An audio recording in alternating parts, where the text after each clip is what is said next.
Hello, it's me, and I'm joined by my good friend Campy. Hello. Oh, that was kind of dark. That Yeah. intro song that I just randomly put on. There was a Mm-hmm. Pete Sasquatch joint that Oh, happened to be in the list, but I don't. Let me see. My comments on. Oh, bonjour. The old Babylonian is here. who He's said new to this? me. Who's that? Oh, it might be Hegrid. I don't know. I can't tell. Where But do you he's see that he's. chat? So in the side. Oh, Hello, everyone. Sorry. Welcome to Beatcast 170 as we try and figure out what the hell's going on. I don't actually know if there's anyone in here yet. And also, the Funk Moon Camp song hasn't exported. And I don't know how Remi does this every week. yeah. So, Gerber is supposed to be here, but he hasn't arrived yet. He will be here probably any moment, I imagine. And I will try and get this exporting. If anyone uses Focos, it's been giving me jip the last month or two. Hey, who's my cuggly face? Hello. That's P Lat, That's isn't it? Paul. Paul Latham. Yeah, Paul. And who else we got? Mark Deluxe. I'm not connected to the Twitch. Let me open Twitch in another thingy. This is this is this is this is live television, folks. That's how it works. Oh shit. Now that's gonna. I've got some other shit going on. So, why have you muted yourself? Now I'm just talking to myself. What's going on? I don't know. He's letting you complete a Fill, couple fill, thoughts. What do fill dead you? air, man. Like what's uh, like? Tell me what's been going on this last week or well, so. we finished our track this morning because we had 2 weeks, so we waited till the end. Yeah, Just like any normal person would when they have a deadline. I Um, hate to tell you this, but most of the people, by your definition, are not normal. what? I didn't get any this morning. Really? A couple did come in yesterday. I guess they were probably leaving it to the last minute of the The original original time. normal schedule. Yeah. So But that works. yeah. Is it the four of us tonight? Yes, should be. It's a different day Uh, though. Paul, Mark. It's a different day of the week than normal. So yeah. people have And also planned we stuff. didn't. I didn't. I should. Let's. I'm gonna go on Discord and just let everyone know that we're streaming. Cool. Oh Yeah, yeah, you've Paul. We already said. decided we're just going to play both of yours at the same time and just layer them on top of each other. Yeah, If why that's not? okay. Uh, no, that's fine. Right. So I'm just making an announcement. That will improve it. We might get one more. Who Audio knows? collage is cool. Right. Okay. So Twitch is asking me to enter a security code in order Which to went to log Remi's into it. phone. No. Okay, I'm okay, okay. logging into my own Twitch. Gotcha. That's what I have up here too. Password. No, I don't want to update the password.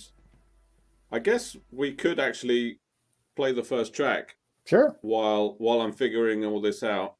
And then I just should let probably us know if it's too loud or too quiet. Because each yeah, track's different, because and so we got to we figure have that no out. idea what we're doing. Yeah. Um, I am actually just here to talk. I'm actually have nothing to do on the back end tech side. which So is so yeah, but you're going to be doing most of the talking emceeing. while I flap and figure out why there's multiple songs playing over each other and Yeah. all sorts of shit like that. Hey, So William. I guess we should. Hey, I guess we should follow Remi's tradition of playing the first submitted track, which is Benjamin, as usual. He's a very efficient beat maker, is Yeah. Benjamin. Um, so let me get that started while I flap about in the background, and hopefully nothing weird happens. We'll be back in a mo.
Okay, I'm back. I'm just gonna I'm gonna wave every time my face comes on, I guess.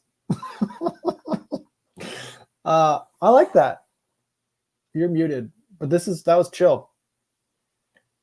Can you guys hear me talking? I can't hear Danny. I muted myself out of respect. Okay. I didn't want to tippy tap, like yeah, for sometimes sure. I forget and I tippy tap, except I actually didn't do much tippy tapping then. No, that was great. I mean, I like the. It's quite different it not having any beat.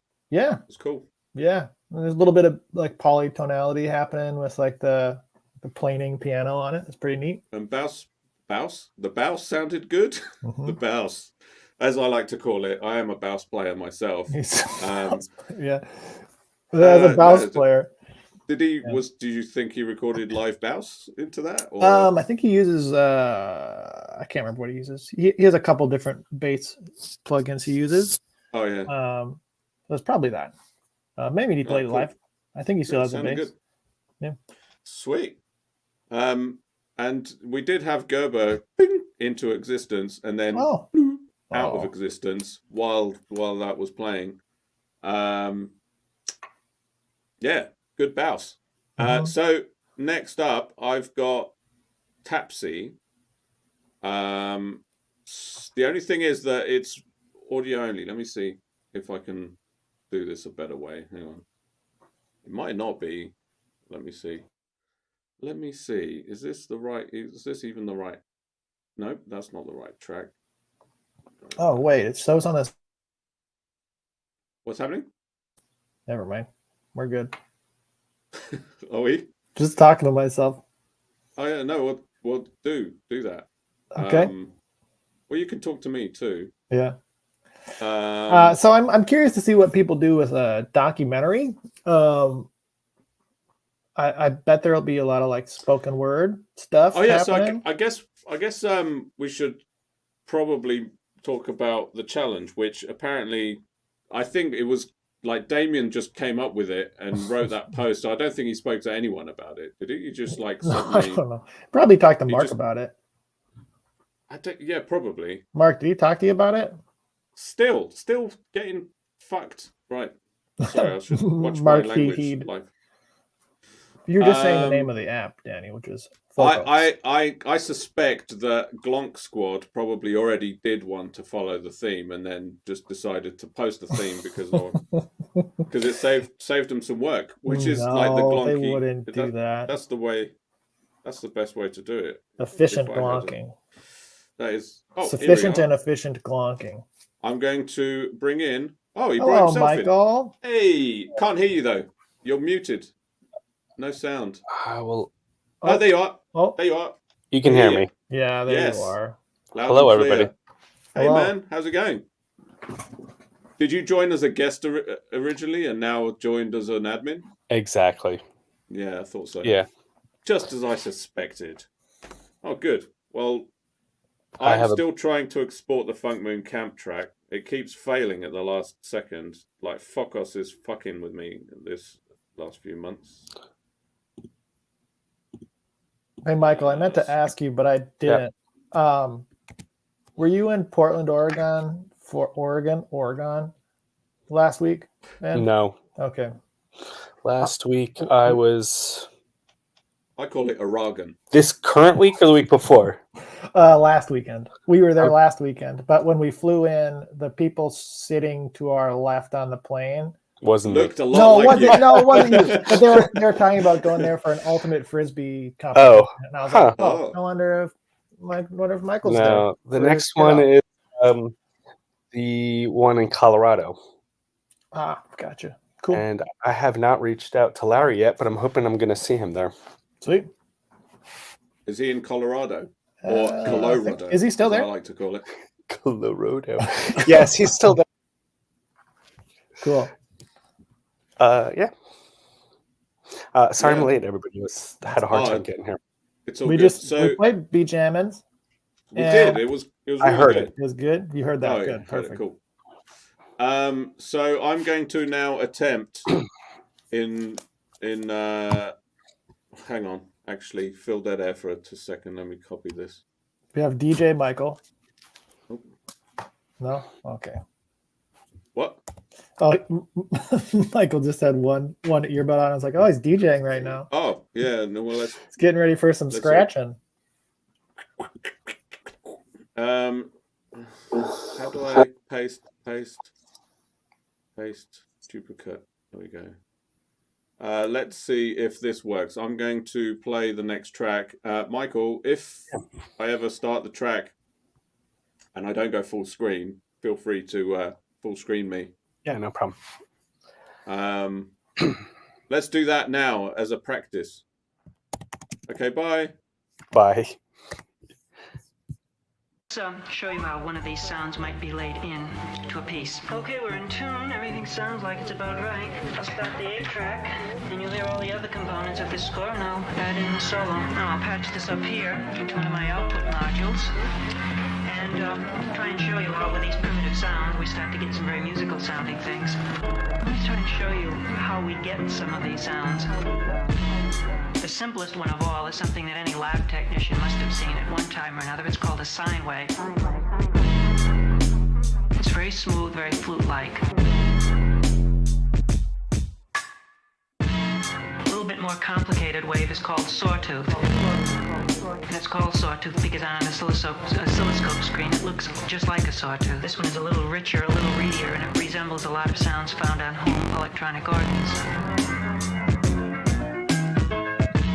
Something in between those last two, and a very useful sound indeed, is something called triangular, and it's kind of a pointed sine wave. So you can see it's a little brighter than a sine wave. This one's called pulse wave, and I'm just going to show you how it swings into a thing called square wave. Up, down, just like a switch. If you flip a switch, you're making a pulse wave. If it's an even off, on, then it looks on an oscilloscope very symmetrical, and it's called a square wave. First of all, here's a sawtooth wave that's coming out of an oscillator, going into a mixer, coming up into what's called a filter.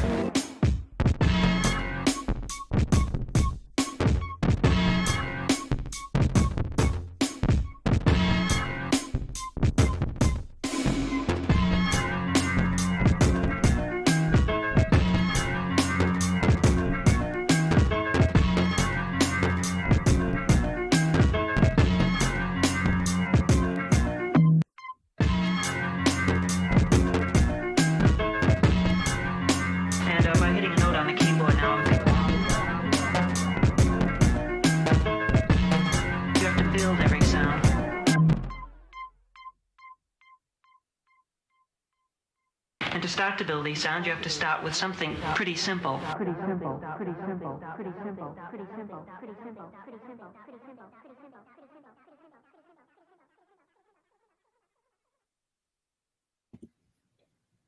Sweet. Unmute myself. That was dope. Why am I so big? Yeah. Oh, there we go. I don't know, because I pressed the button. Sorry, that wasn't Tapsy. I thought that sounded not like Tapsy. And but yeah, actually, Michael, if you want to add the names as you just did, yeah, I would. But also, I uploaded videos to the Google Drive. Did you? Okay, cool. You have access. Let me grab those. I sent it to you in Discord. Okay, I'll grab those, but you may need to talk while I download them. I don't have to download them straight away if you want to play another track in a minute. But oh, there he is. I had to kindly ask someone to not vacuum. Oh, how funny! Oh yeah.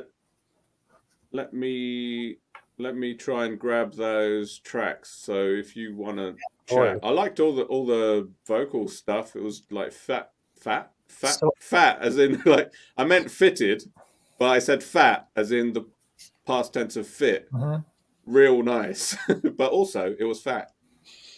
Yeah, fitted fat really well. So the vocal definitely is familiar to me. Like I've seen the video. Is it Wendy Carlos-Williams? I'm not sure who's talking. Yeah, I don't know. I haven't heard it. I don't think I've watched a single 70s documentary that I can remember. I definitely have, but You weren't born in the 70s, were you? No, I was. Yeah. No, I know you were. I'm not talking. I was talking to this man. him. Yeah. Nope. Yeah. Nope. I was No. not. Like 20 years later. So Gerbert, Yeah. there's 3 videos in here. They're all called JimmyFingers1.mp4. There's only 3 though, so that's all right. All right, hold on. I'll try to rename it. How about that? Yeah, you could do that if you know which one's which. They're different file sizes, if that helps. My fuckus is still working here. You could. I put their names on it, so when you hit play, you'll actually know what it is. Oh, View it. okay. All right, I'll do that. So I'll just download them, which means we can't play another track until that happens because it'll slow everything down. The track was awesome. I really, really enjoyed it. While I was making the video, I heard these 3 tracks like very many times. Oh, that's why you knew it was Jimmy. Yeah, exactly. Yeah. Fair enough.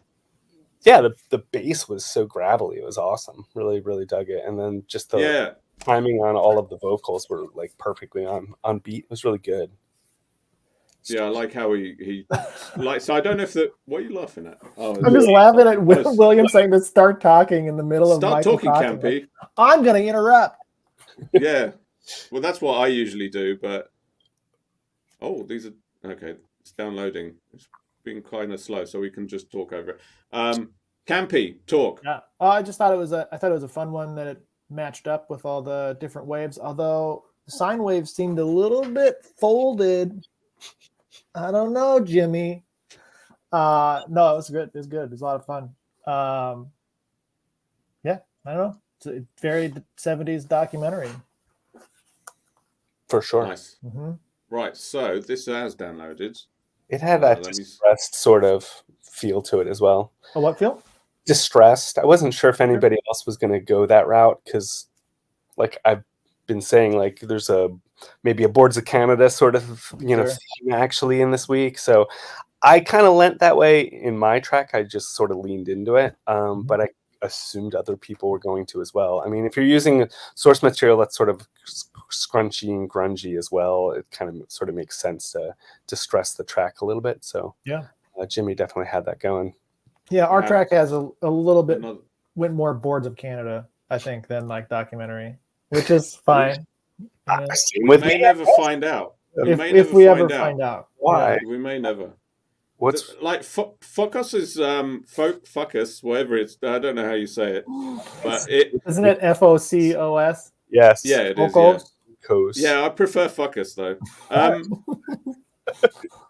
So it gets to the very end of the export, and then it just hangs there forever.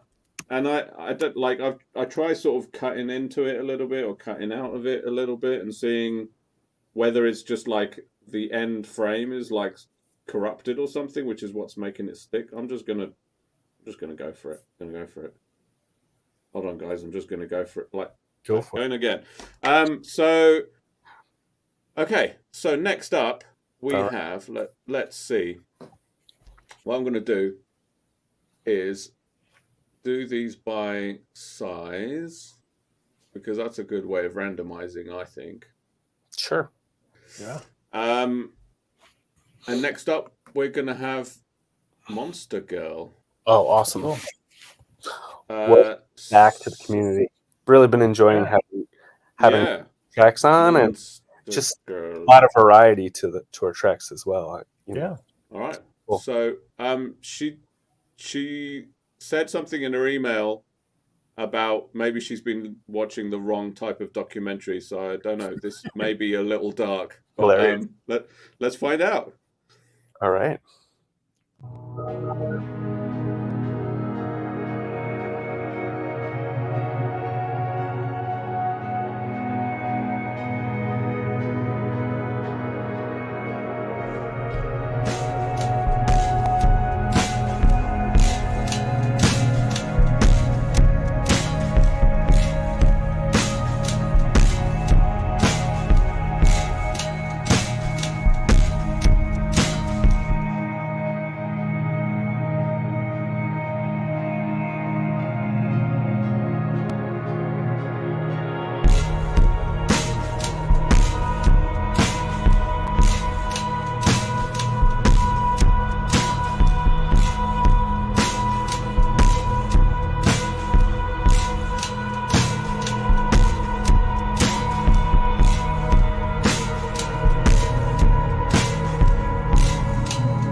Yowza.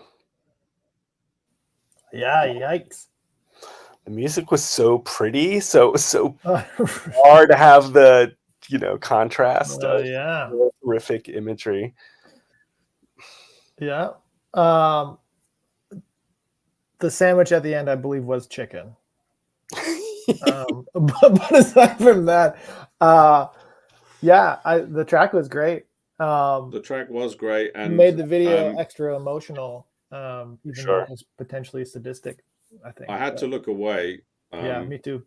Because I think I probably would have started crying otherwise. Yeah, so I got a little teary-eyed actually, so I just listened to the music. Same. And I'm not even a vegetarian. I'm vegetarian, so I know you are. Yeah, I'm vegan. So, but like the reason I'm vegan is so I don't have to watch these things. I didn't watch those things. Hilarious. In order to become vegan, like not seeing those things didn't help make me vegan, and the fact that I'm vegan, just like as soon as it came on, I was like, "Uh-oh, I need to look away." Yeah. But the track, like, it was enough. Like, I got that what was happening, and then the track just was enough for me to visualize the rest without having to actually see it. Yeah. But anyway, just a very chill ambience to it. I mean, the stuff I remember from Monster Girl when she was producing stuff and sending to us, the stuff I loved was the stuff that was like really frenetic and kind of crazy and out there. And I've noticed recently like a wave of like just more relaxed and chilling, more ambient stuff. So it's been really beautiful just to hear the transitions that she's been doing and the different variety that she's able to do. Yeah. And I mean, it's brave of her to like, I'm sure it wasn't easy for her to even put that together, to be fair. So, and it's not something that I guess I wasn't sure what to do really. I was in a bit of shock, but it is what it is, and that's what it is. Anyway, that's thrown me. So let's go somewhere a little lighter. I mean, I think that's the purpose of it. You submitted a really cheery video. Who did that? I don't know. Next time are abstract, so something with candy in it, maybe candy that didn't harm animals. I've got Silsilla lined up. I'm hoping it will be more lighthearted. Although he's been putting out a couple of what sound like diss tracks in the recent times. Do you not think? I don't know. Right. Yeah. I'll put him over. All right. We'll see. Everyone, we all mixed. We was all one. When we're rolling down the old Kent Road, all the windows open wide. I-T-I-T-I-T-I, we are the merry-go-go. I could walk in 18 hours.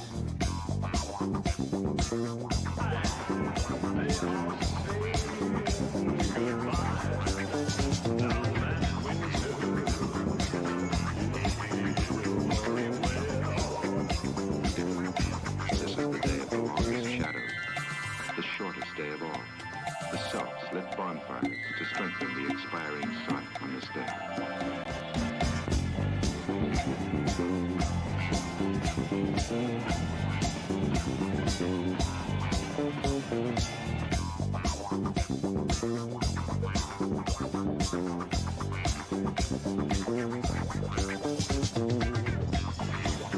But when the snows get deep, they may go to 6 feet.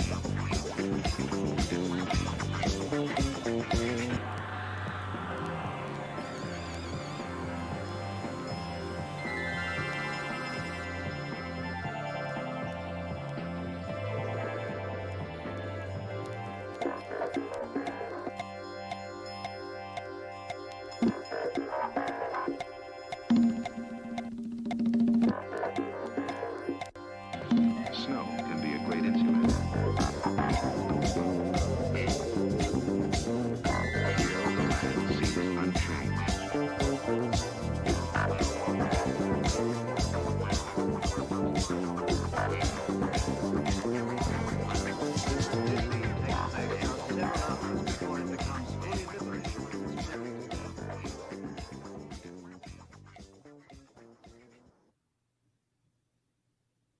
Nice. Funky.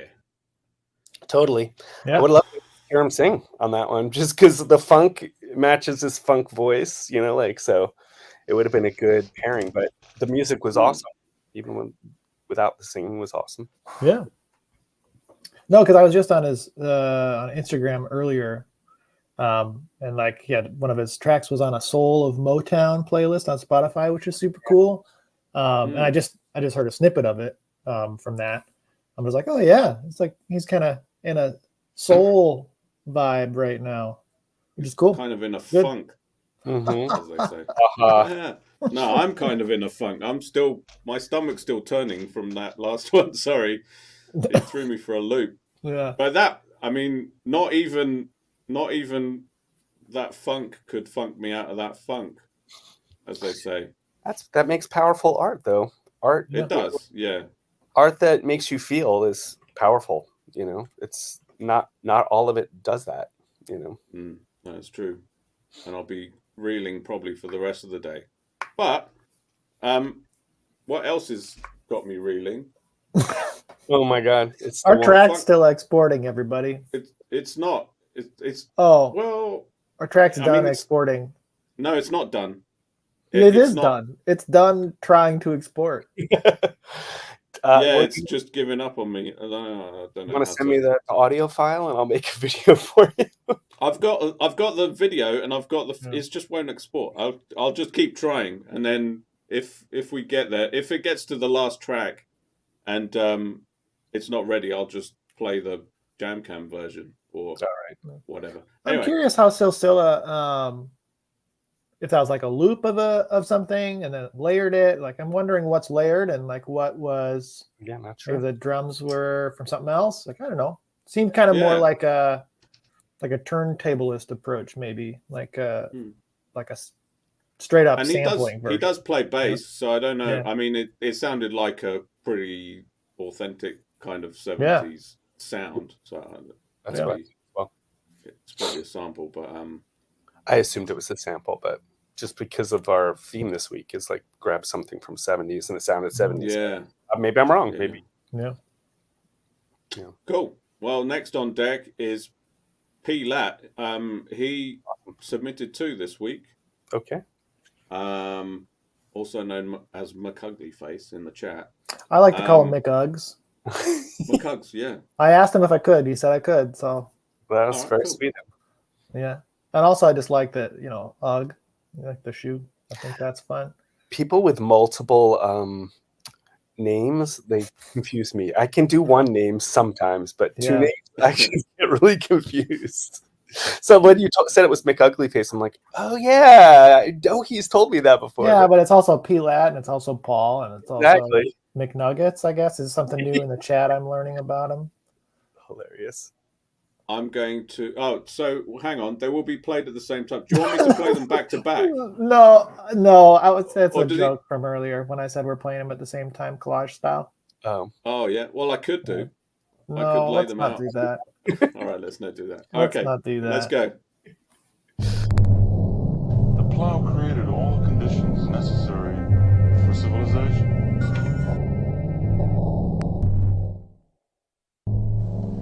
And the reason I've produced this show is that when you ask most people what the information society means, they don't know.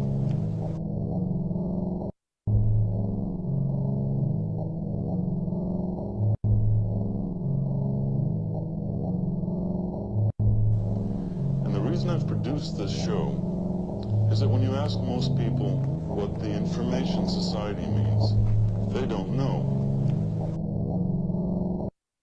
They don't know. They don't know. I did it my way. I did it my way.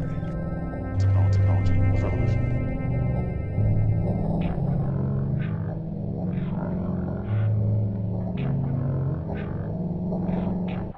In fact, there are few instances in history when a tool has come along that was so profoundly important that it altered the path of civilization.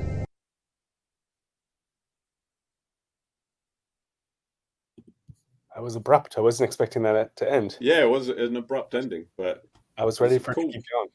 Cool mood. Yeah. Totally. I like some of like the stuttery stuff. It seemed kind of intentional almost, like where it would kind of stop and then it would start up again, like kind of like a vinyl or like a disintegrating tape loop or something like that. Kind of had that vibe to it. Little Basinski type tape loop deal. Loudtree said that the voice was Carl Sagan, which I didn't necessarily remember that was Carl Sagan, but as soon as the video started playing, I went, oh, this reminds me of the Symphony of Science. Are you guys familiar with that? God, I'll have to go in between. I'm gonna have to go figure out who the artist is, but he did a whole series of music where he sampled scientists talking, and then all of the videos together is the Symphony of Science. But Carl Sagan, as you can imagine, shows up all the time, so it really had that vibe. It was like that reminded me of that. Yeah, I liked it. It was awesome. Really good. Yeah, that was really cool. That also had a very ambient feel. And if it had been distressed, it definitely would have sounded very Boards of Canada, Well, I thought it had some of that actually just because of like the stutteriness. Yeah. Yeah, for sure. It was good. It was really good. Thanks. Sweet. Next up, we have Hegrind. That's sure to cheer me up. Right, here we go. All your emotions are valid, but your behavior is not. Your anger is valid, but your yelling is not. Your jealousy is valid, but your judgment is not. Your pain is valid, but your drinking is not. You missing them is valid, but going back to them is not. Separate your emotions from your behavior. Emotions are always valid, no matter what you feel. But behavior is not. All your emotions are valid, but your behavior is not.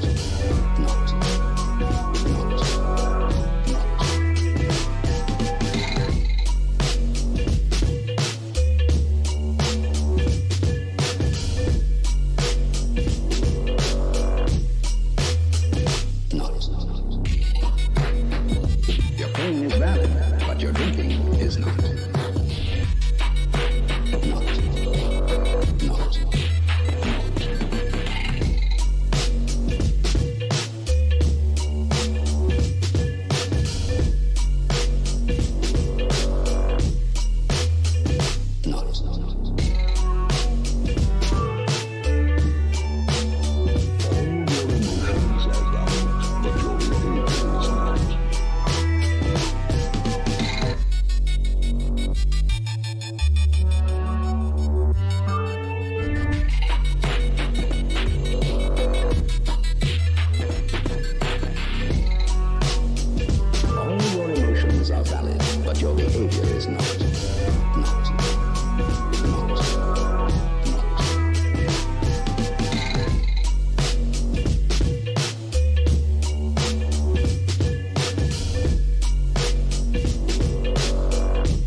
It was amazing.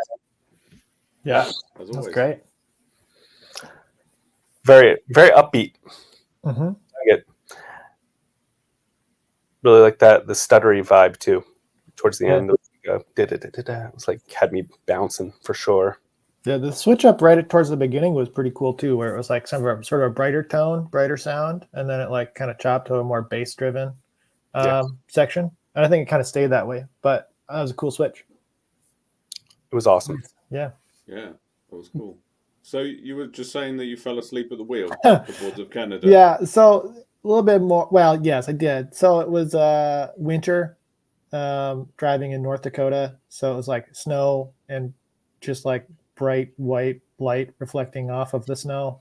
Oh, shit. And I decided that was a great time to listen to Boards of Canada while I was driving to college, which is not advised. So I like fell asleep, and then I like went over and then overcorrected and then hit a patch of ice and overcorrected again and then like did a little spin move into the median. So I didn't hit anybody.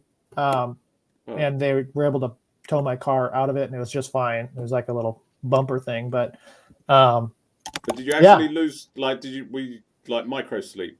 You actually like? Yeah. Is that what caused it? Not just ice? Well, yeah. I mean, it's like super bright white light, and so I think that was just like stressing me. And then Boards of Canada was very chill. So my eyes just said, "This is the time to nap." And I guess that happened. Were you okay? Yeah, I was totally fine. Yeah. Everything was totally fine. The State Patrol guy, we talked about how he played trumpet in like high school or something. You didn't tell him you fell asleep though, right? I did. No, yeah, I was I just like full disclosure, like, hey, I was listening to chill music and this happened, and he's like, wow, okay, we'll let you off with a warning. I was like, or not a warning. It was like, instead of, it's basically he wrote it as like failure to stay in your lane, as opposed to something that could have been much worse. So yeah. Well, I mean, he could have wrote it as icy conditions. Yeah. Sent you. Did you damage the car? Yeah. So I had to use zip ties. So like the bottom bumper like cracked, and so I had to like zip tie it. It's minor, but it still like caused me to not listen to Boards of Canada for like a long time. Wow. Yeah. Definitely not the wheel next time. No, not at the wheel. No. Cool. All right. Well, next up we have.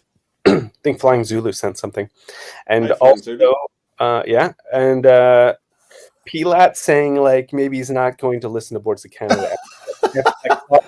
Cautionary tale, but no. Listen to Campfire Head Phase. It's a produced album that people don't like the production of as much as the original, more lo-fi stuff, but I love it. It's good. I think their first album's the best, but for me, the reason why is like, it's kind of like Star Wars. I think Star Wars, the first one, is the best movie, and everybody's like, no, Empire's the best one, duh. And I'm like, yeah, but like without Star Wars, you don't have Empire. You know what I mean? And I kind of feel the same way about Boards of Canada. Without that first album, which was truly groundbreaking, like when you listen to that at the time, if you came to an album like later, you don't have the chronology really as much. But for me, chronologically speaking, when it came out, it had such an impact on me personally, but like, and other people, but I think on the music world as in general. Yeah. So for me, like, it's hard for me to remove the two, for me, the first album it's it, because is the first one Gio Gotti, or is it music for children, music whatever? To children. Sure. Okay. So I would highly recommend that to anybody. Plus it has more hip hop vibes to it than any of the other ones do. So it's, in my opinion, I think it's a little more with it. Okay. With it, yeah, sure. I mean, like, because the other ones aren't with it; they're very out of time. They're like without it, almost. All right, that's my take. Nice, cool. Listen to Boards of Canada in the comfort of your home. Yeah, good idea. Oh, one last thing before we jump is the Symphony of Science is by Melody Sheep. I looked it up, and he's really interesting musician. A lot of people don't like his style, but it's very. When did it come out? Over 10 years ago, maybe. Okay. Early 2000s is my guess. He's kind of a YouTube person. I'm sure people on this chat or people watching this YouTube video are gonna be like, "Oh yeah, I know him." But it's like a very stuttery sort of thing that he does with the vocals, and it's, a lot of people find it annoying, but like, I like that sort of stuff. What was his name again? Melody Sheep. Melody Sheep. And the Symphony of Science is very on point for this show. All right. Well, we just put a link to it in the chat, and meanwhile, we'll listen to Grains. Ooh.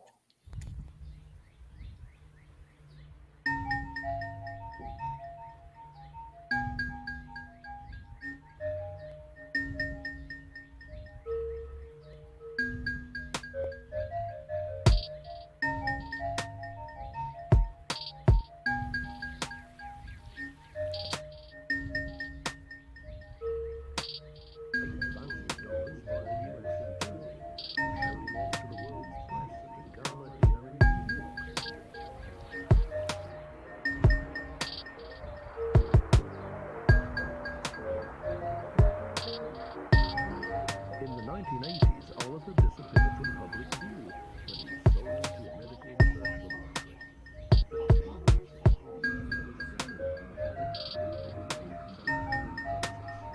And once more, Oliver came under scientific scrutiny. Of course, I questioned all along the stories in the tabloids and wondered whether the claims about Oliver being so different physically were true. I could see him, it was immediately apparent.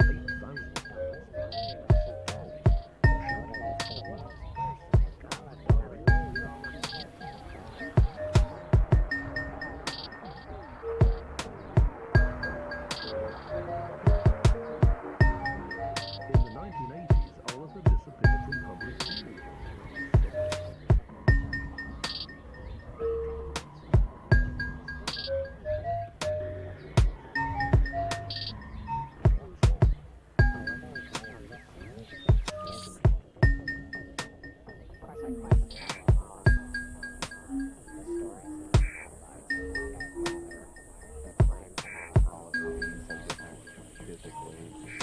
Were true.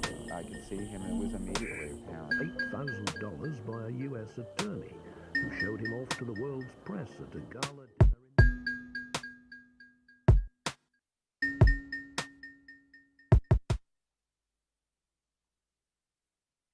in... Nice.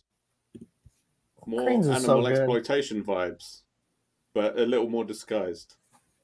It was awesome. Yeah, it was really cool. Nice vibe. He really has his own sound, and I love it. It's great. It's like it's sort of chaotic in the percussion zone, like the auxiliary percussion, but the rest of it is chill, and so it has this kind of like floaty, slightly dissonant vibe because of that. Yeah, he's got that sound locked in, and it's good. I like that he plays a lot of it, you know? Like me, I'm so focused on everything post, you know, like I'm just doing it all in an application. So the idea that he's often making some sort of loop, but then playing on top of it, I find really refreshing. Yeah. Yeah, it sounds more organic, right? For sure. Yeah. Is he still using Loopy? I believe so, yeah. Yeah, I don't know actually. Probably. It's still not downloading, huh? How's the sound quality and volume of everything for everyone? It's good. Is it working all right? Yeah, I have it about like just over half volume, and that's about right on my laptop. So I think that's probably good because people can blam it if they want to.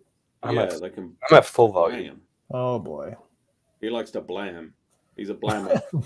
Well, I have headphones on, so maybe that's a difference. Maybe your laptop speakers are quieter or something. Well, that's probably true. Yeah. It should be stereo though, at least. They are. So, well, no, not the speakers, the stream. They're both stereo. It's a whole lot of stereo going on. There's two mono speakers, but they're both playing different things at the same time on either side of a laptop. That is true. So I tried exporting this at 24 frames a second instead of 25. Still doesn't work. So I'm going to continue singing. Screen record? Just record it off. I can't do that, especially not while I'm streaming. I'll try again. I'll just keep trying. And meanwhile, we can listen to Mark Deluxe. All right. Let's go. Blam it.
Really love that.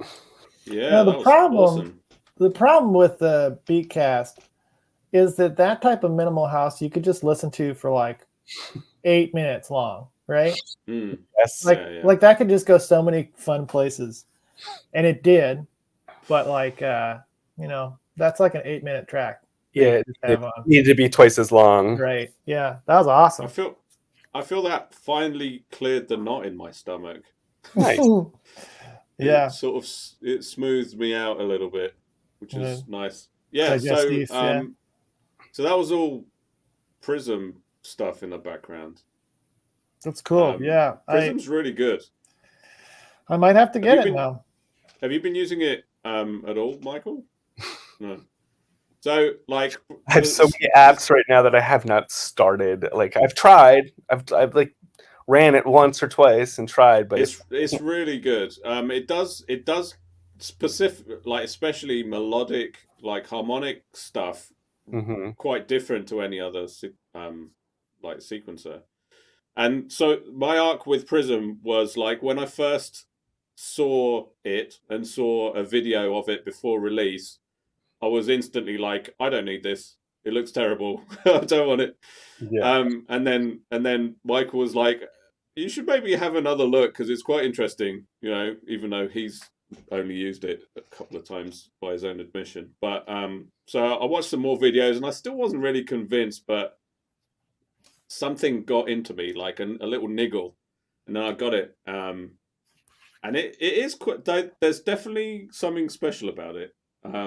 It does. There's a lot packed in, and it was designed more as a hardware control thing. But before it came to iOS, he planned to make it hardware. So there's a lot of like, hold this button to change the interface to be able to do something else. Which once you get your head around, and I know Mark, unfortunately, he's not on the stream, so.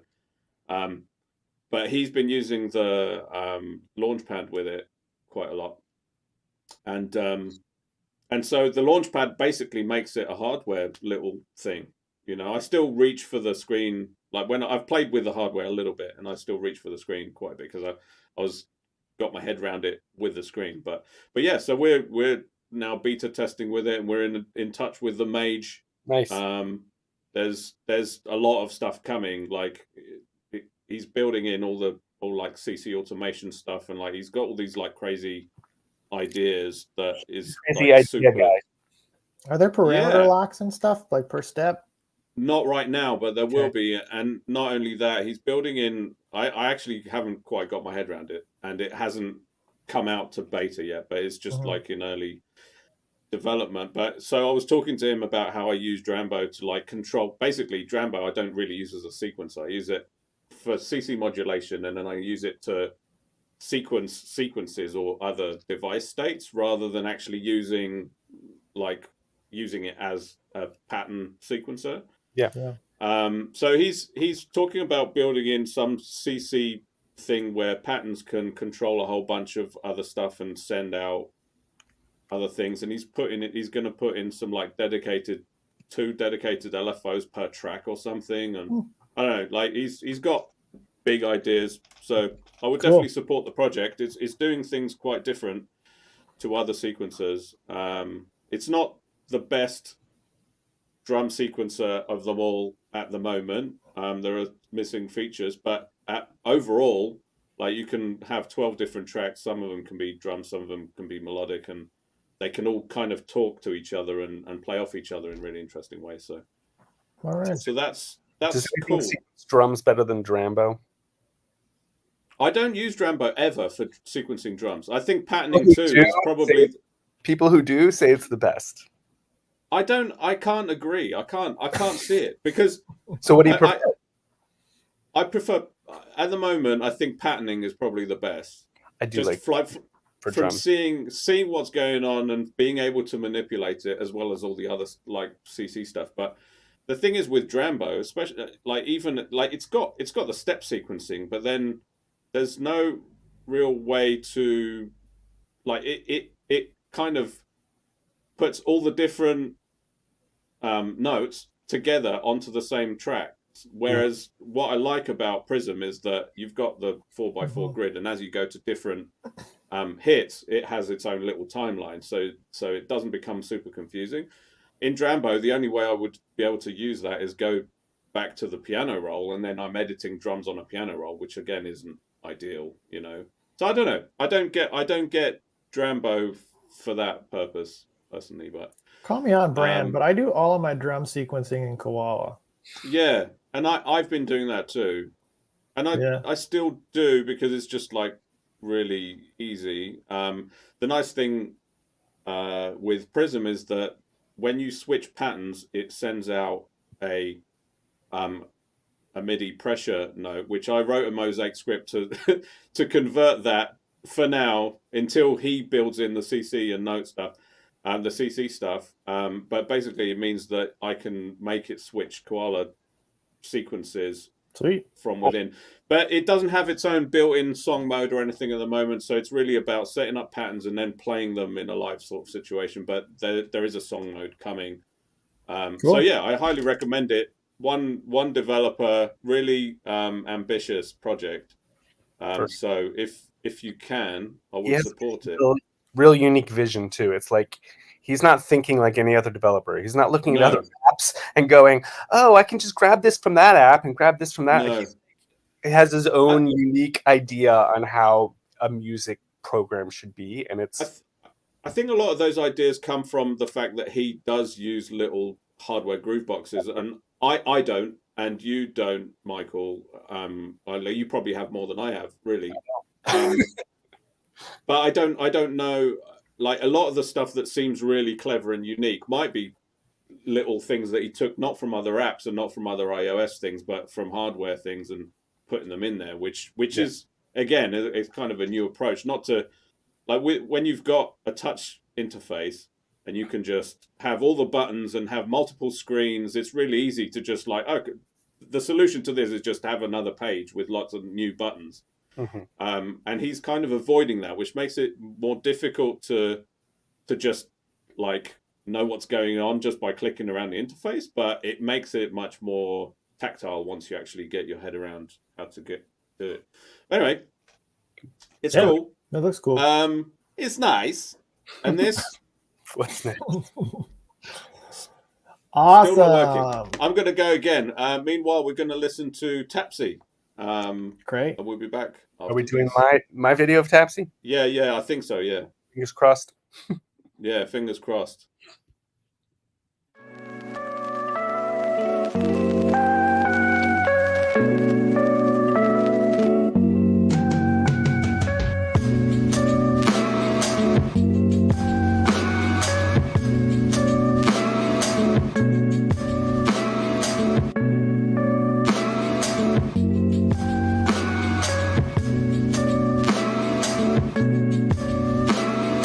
The one thing they love more than a hero is to see a hero fail. Why bother? In spite of everything you've done for them, eventually they will hate you. I chose my path, you chose the way of the hero. Die trying.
Nice.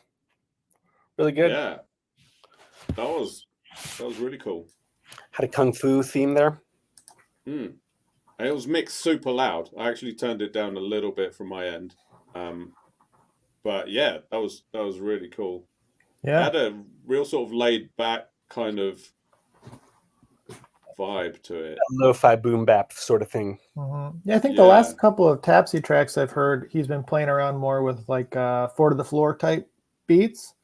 And I had almost kind of forgotten that he did such good boom bappy hip hop stuff too. That's good. Very laid back. Yeah, really. And I like the flam on the snare drum. It's very good. I like the way that the vocals sort of had a bit of a choppiness to it and or stuttery effect. It was really good. Yep, great mix. Sounded great. Yeah, which is I've got always the case with Tapsy. Yeah, I downloaded track from Flying Zulu, so that's going to be played. So that's cool. And let me see what's next on the list here. Also, I want to say I don't usually bob my head to music, and that kind of got my head going too. Yeah, I saw you. I saw you bobbing. Yeah, I was almost going to usually put the camera up. No, you're not really do that. No, I don't. It kind of bothers me when I watch a YouTube video and people are like grooving real hard. But I get it, especially when they do it in reverse. Oh yeah, I have this theory that if swing is really high, that you tend to bob your head more. I don't know if it's true. I think I've heard somebody else say it. Scientifically proven by Michael Gerber. But now I'm kind of like, oh, I think there's some like science behind this. There's like, if the swing has got a lot of swing, you just tend to like get into the feel of it, the groove of it. It's more like it propels you into it as opposed to like, that makes sense. Scientific. Yeah. Mm-hmm. Science, guys. Science did it. Yeah. Method Lizard or whatever. Melody sheep. Melody sheep. Maybe has something. Maybe a science track about that. Wait till you listen to that. You'll be like, cheap viewers on. Hell yeah. Who? We got Travel a good time. Heck yeah. Anyone who's looking for cheap viewers. How do we kill it? Cheap viewers. Oh, cheap viewers are the best type of viewers. We should take the offer. I don't need to eliminate them. Mark, let me know. Let me know what the deal is. So the problem with the Jimmy Fingers is that there's 2 of them. I mean, there's probably 10. It could be if you count if you count thumbs as fingers, which technically they are. Preview it right now while we're talking and hear which one it is. Oh yeah, that's true. Okay. You might still hear it though. Your 2 seconds. I've got a feeling you might still hear it. So nope. I'm just gonna. Well, I haven't played it yet because I fear that you're going to hear it. So I'm just gonna play one, and if it's the one we already heard, we could just listen to it again, really. But if not, okay, right, hang on. In fact, we don't need a title for this one because you've already put it on the video. Let's see. Let's see if it's the same one. Right now. So, show you how one of these sounds might be laid in to a piece. Okay, we're in tune. Everything's. That was the same one, wasn't it? That's the same one. I think so. Yeah, that was the same one. Let's play the other one then. All right. Okay. Let's go. So, show you how one of these sounds might be laid in to a piece. Okay. That was also the same one. I think but hang on, they're different size videos. Hang on, let's try this again. Let's screw this up. This party were already high on LSD. That's it. On top of that, they'll take alcohol, marijuana, and amphetamines as much as they can get, as often as they can get it.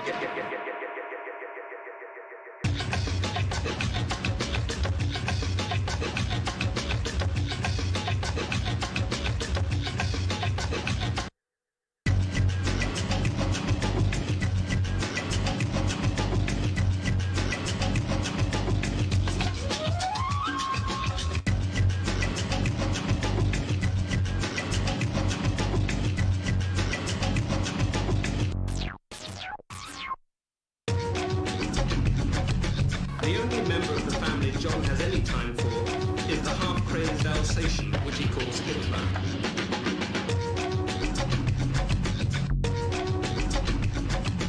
Bob, the driver, hasn't slept for 4 days. He's high on pills.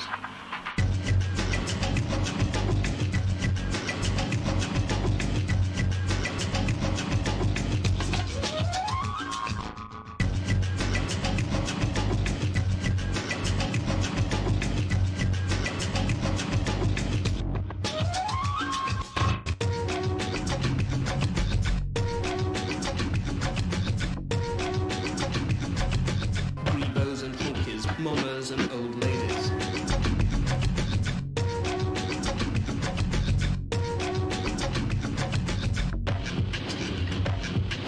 But there's never enough money to cover petrol for the van, spare parts, marijuana and LSD, grass and acid.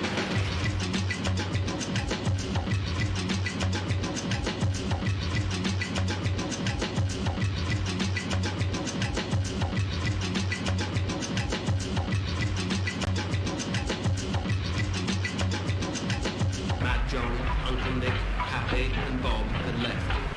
And with them went most of the drugs and a good deal of beer. The weekend was a washout. Nice. Nice. Nice. That's cool. I like. It sounded like a glitched out VHS tape, and I like how you actually made the video look like it was like that koala logo was recorded over and over and over on a VHS tape until they all started like just glitching together. It's cool. It's a nice effect. VS. VHS. No, Also- VS. This is the application I used. Uh, No, VHS. I'm saying VHS And I'm saying VS. with an H in the middle. All right. yeah. H. Like that. weird motion, I guess. But whatever, that's cool.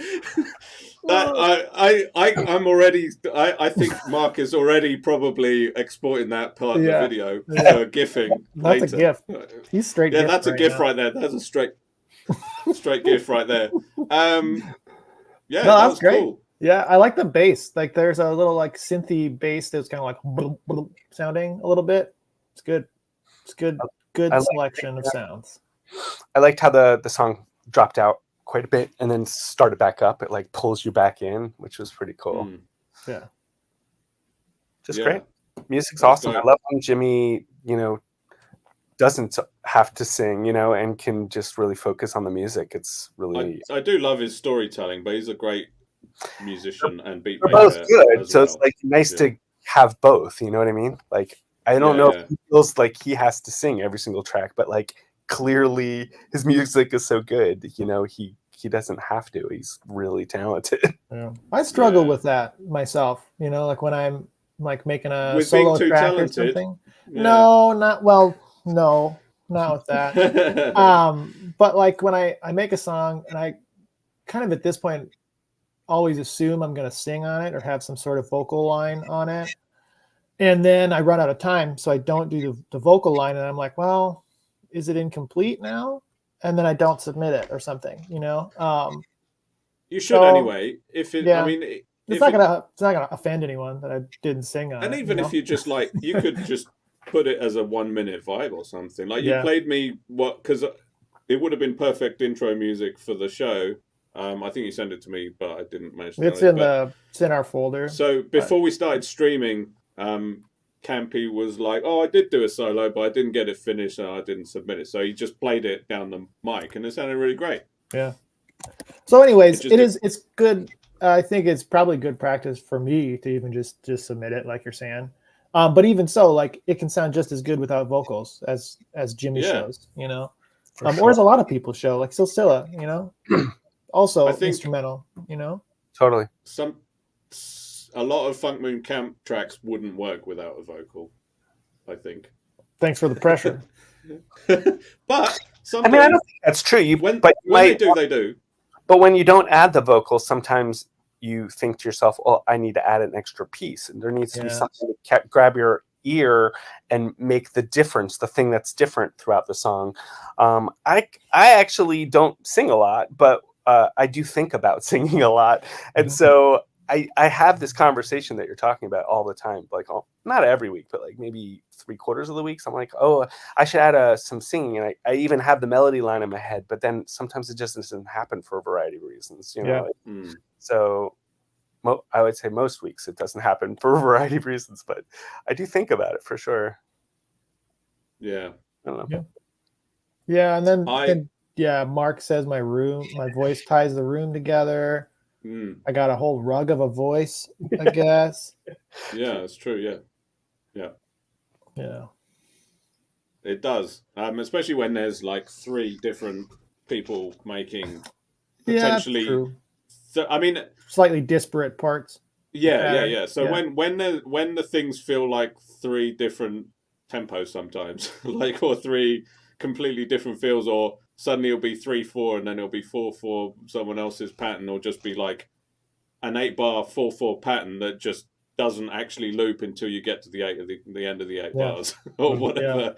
The vocal definitely helps tie that together, because you somehow imagine. I don't know why we're talking about FMC right now, because the track's not even ready, but you just it's not even exported. It's not even exported. Look, it's happening right now. I'm trying again. We'll pick this conversation back up again when we get to it. But meanwhile, let's play Will and Ill. Awesome. The only thing is, so William says vocals are what turned Wilvie into Will and Ill, which would technically make this instrumental track by I've not heard it yet, but maybe it's a Wilvie instead of a Will and Ill. Let's see. I think he wants that retired. I've had conversations with William on this topic and AL on this topic, that when they started doing more Will and Ill, they really wanted to start to focus on vocals. So right. I think that's the delineation for them. It's not that Wilvie tracks didn't have vocals ever. It's just that at a certain point they realized they wanted to do more vocals. Well, this track is got instrumental in the file name, so I can only assume. But let's hear. What if it has vocals? What if it's called instrumental? What if he's singing about an instrumental intentionally song? subversive. It's true. That's he true. Does it. Maybe the song is called instrumental, and the vocals are instrumental in making the song. What if it's a cappella? Play. Well, let's find out. At an altitude of 36 miles, the center engine of the first stage shut down. 28 seconds later, the 4 outside engines shut down, and separation of the stages took place.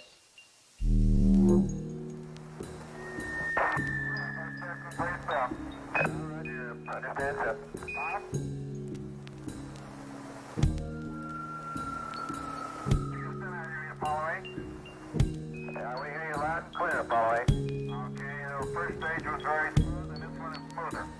Smooth and smoother. Looks good, yeah.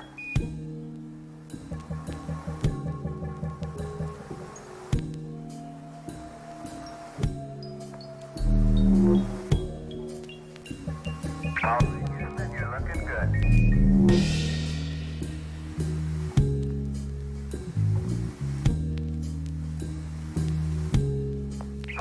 Houston, 53 and guide foot good, over.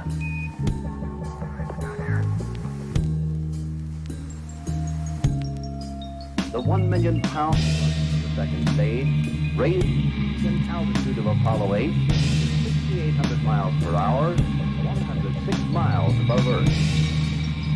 At 8 minutes and 4 seconds into the flight, control in Houston, Texas, the second stage shut down and the third stage was then ignited for the first time to place itself on the Apollo spacecraft, a 200,000-pound payload will land 119 miles Earth's parking orbit. During 2 revolutions of the Earth, the crew checked spacecraft and launch vehicle systems in preparation for reignition of the third stage and insertion into a lunar trip. A similar check was conducted at Mission Control. This was the first continuous flight.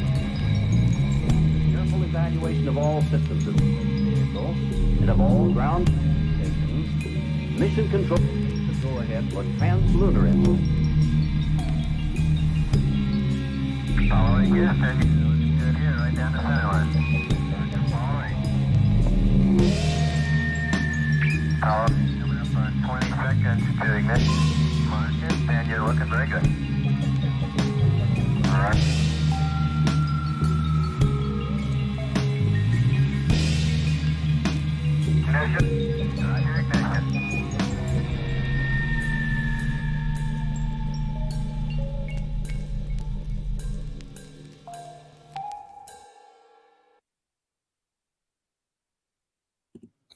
Wowza.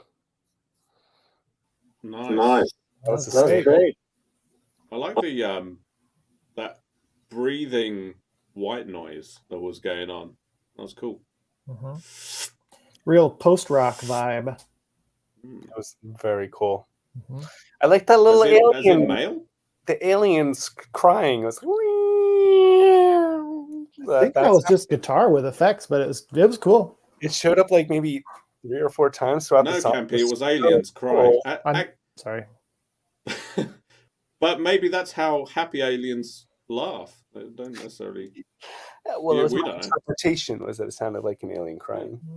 This could have been an alien crying, is what Danny's saying here.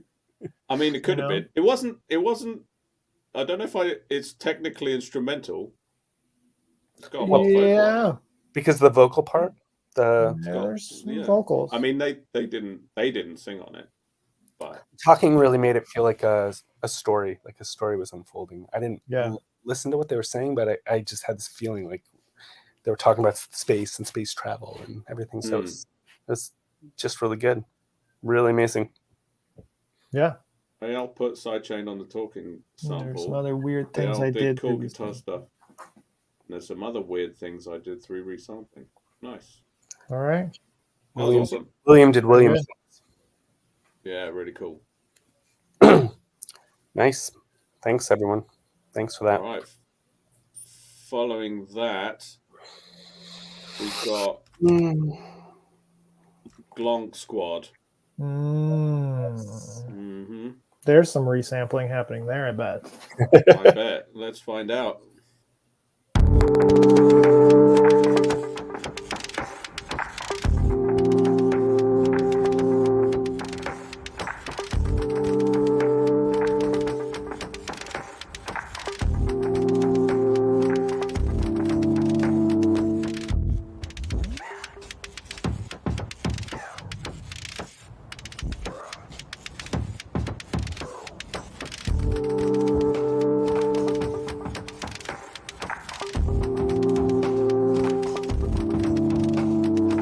As you can see, we're filming.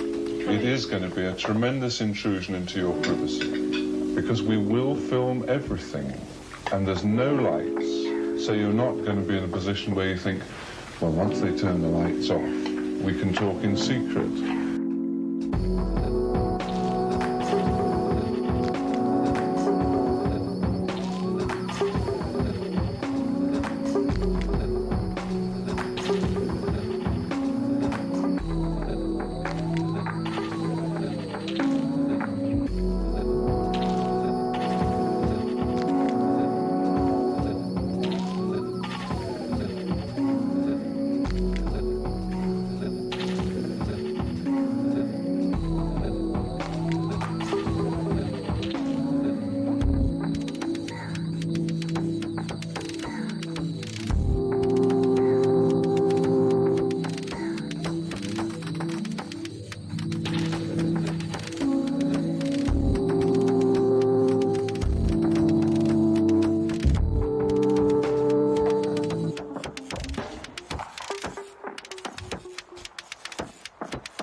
Sweet. That was very cool. Cool vibe. Yeah. So there's a YouTube comment by S4P3R or Saper. What is this? I don't know if maybe you just got here randomly, but this is a Koala creative community. I'm not sure if that's what you're asking for as the song. I don't know. But tell him anyway. Yeah, we I've got some stuff to download. It's a bunch of people making fun music, either based off of a theme or a sample pack or a sample that's chosen by the community. Koala Sampler. Koala Sampler is a thanks, Michael. Thanks, Dad. It's a sampler for iOS and Android. Inexpensive. Inexpensive. Very inexpensive. Lots of people use it. Easy to collaborate. You can send files between Android and iOS, and yeah, it's cool. So back to that song. That was a collaboration by a group called Glonk Squad, and I'm sure they just sent a koala file back and forth, and it's super easy. And they made that great song for this community. So yeah, that's what Koala Creative Community is. And they have a Discord. Glonk Squad is. I don't know if they want us to say. I don't know. Is that official yet, Mark? I mean, or whoever. Official, Mark. All right, never mind. Anyway, I don't think it's a secret, is it? I don't know. But if they don't know, secret. Yeah, it will mean nothing to anyone. That's true. Anyway. Yeah, I love when it kind of opened up and got a little airy about a third of the way in. Yeah. Very cool. What you did with that? Yeah, sorry, Mark. The track. I blew your cover, dude. The Funk Moon Camp managed to export finally. Yay! Yay! I didn't think that was going to happen, actually. Oh, ye of little faith. I was going to call you crazy because you kept doing the same thing over and over again, expecting a different result. No, because I was doing slightly different things. Actually, right. I was cropping the end slightly different amounts. All right. I wasn't sure. I still haven't figured out whether it's like because it's like a subframe that is making it break at the end, or whether I need to like whatever. Anyway, I was nudging it and then exporting again. It's all right. It was just doing this thing in the background. All right. But yeah, that was Glonk Squad, which is always awesome. I've really thought the geary sounds. It was like a gear turning or something. Yeah, like a hi-hat type deal. Yeah, it was definitely percussive. I thought that was really awesome, and yeah, the change up was really nice. And maybe it wasn't a change up; it was just a different part. But yeah, it was really nice how it kind of slowed everything down. The percussion dropped out. Things got a little breathier. It was cool. Really great track. Loved it. So that A was because I saw a message from Grains on YouTube saying he's just arriving. All right. So it can't be Danny Michael. We played yours, Grains. Yeah, it was awesome. It was a great track. Really, really enjoyed it. Nice. Low key, good percussion, good vibes. Yeah, it was dope. And next up is our very own Michael Gerber. All right. Ooh. Let's go. Blame it.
Wow.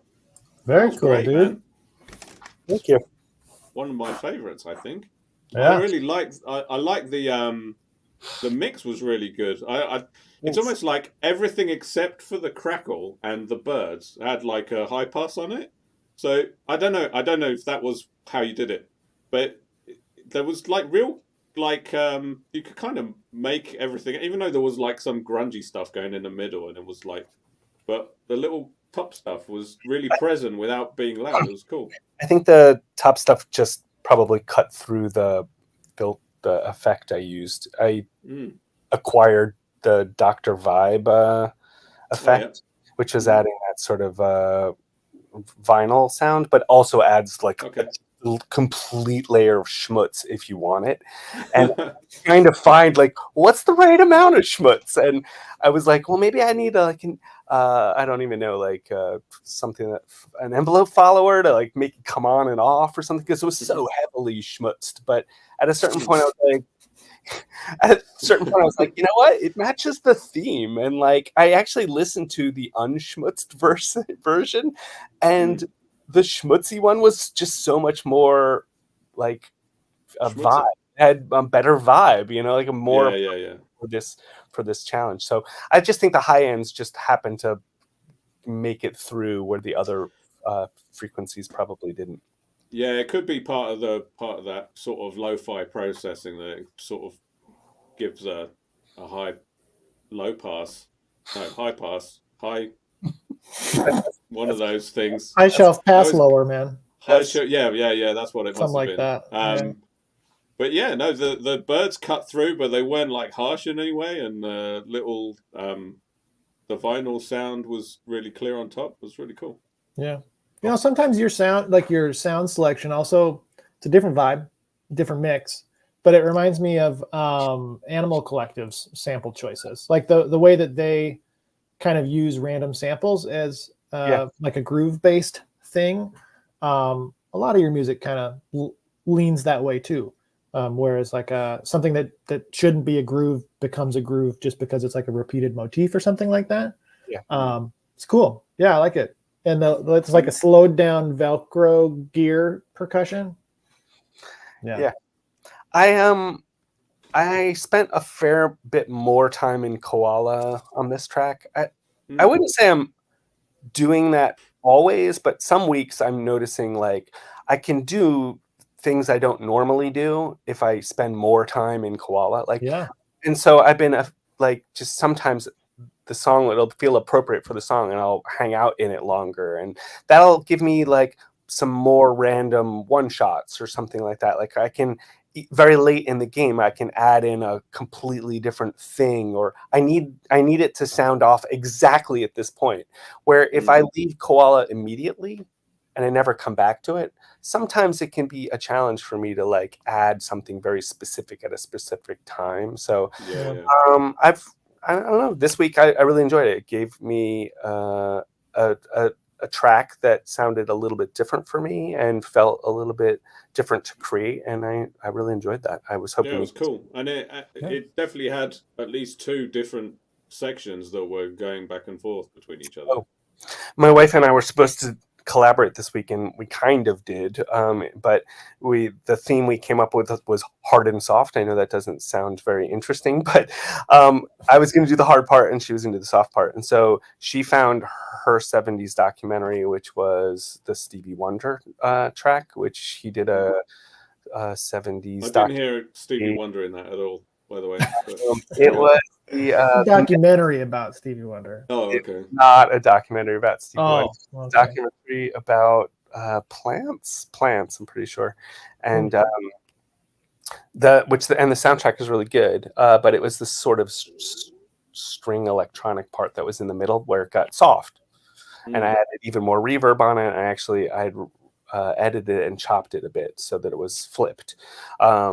And then all my stuff came from a completely different documentaries. I got stuff from lots of different documentaries for the hard part. So did she also get into Koala and do some sequencing? Or no, usually when I collaborate with my wife, it's usually more on the conceptual level. I think for this week, we were thinking that I was going to work with her in Koala and like execute her ideas. But this week was crazy. I hadn't mentioned anybody, but I actually am still getting over COVID right now, and oh no, so you seem fine. I was not feeling well, so it was hard for me to work this week. Did you get it from your trip, like flying back, or? I did. Probably. Did you get sick while you were away, or was it No, just after you got back? on the Sunday I returned back from my trip, I started to feel poor, and I didn't know it was probably the flight. I didn't know it was COVID until I tested on Monday. Oh shit! Luckily, my wife and my son have not gotten ill, which is great. But yeah, I still haven't had COVID.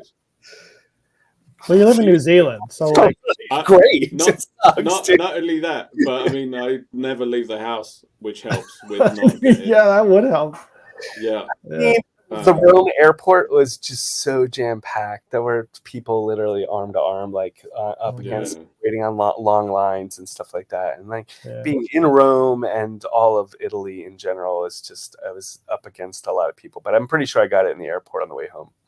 Yeah. Or maybe just even on the airplane, man. There's COVID on Yeah. That's it. Like the air is circulating, and they say that there's really good filters on the airplane, but I think they've done research and there's like there's COVID in the air and in every airplane. Sick. I can't wait That sounds to get bad. sick from my. I mean, if you've got a good immune system and and people don't mask you, there's a better chance you're not going to catch it. But yeah.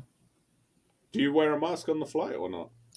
I usually do. I didn't on this one. It was really long. I think I was feeling cocky. That'll be it. Well, see, that's what happens when you get cocky. Yeah. See, when Danny plays live bass, he uses a full hazmat suit. It's true. Yeah. And it says sugar on the front and on the butt. Yeah. All right, let's play another song. All right, let's play one more time, Michael. Yeah, Sorry.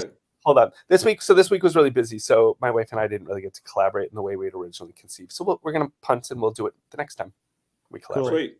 Yeah. Anna keeps saying that she wants to, like, in passing, she says, I should try Koala again because it's been so long. Like, I think it was even before the mixer update that she last submitted a track. Oh. So she's worried that she won't know what to do. But, I mean, the beauty of Koala is that things get added, but nothing really changes. As far as workflow. The other thing that's beautiful about Koala is that it was easy to learn the first time. It will be easy to learn a second time if you need to. It's very well thought through, so the interface is really elegant. Yeah.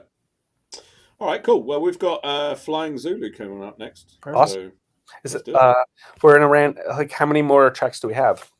Not a huge amount. Let me just have a look. So we've got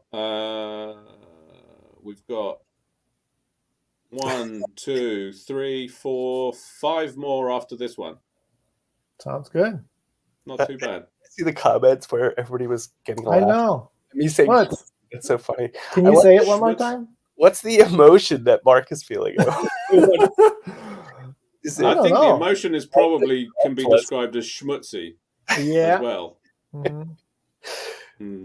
I am Jewish, and maybe that affects me saying schmutzy a lot. I don't know. Schmutzy. All right. Okay, next track. Let's go.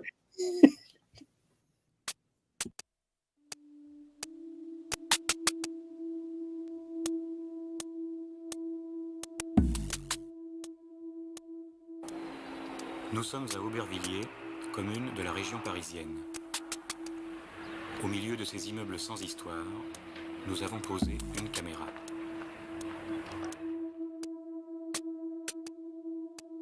Une bande, qu'est-ce que c'est? Le mot lui-même n'est pas très sympathique.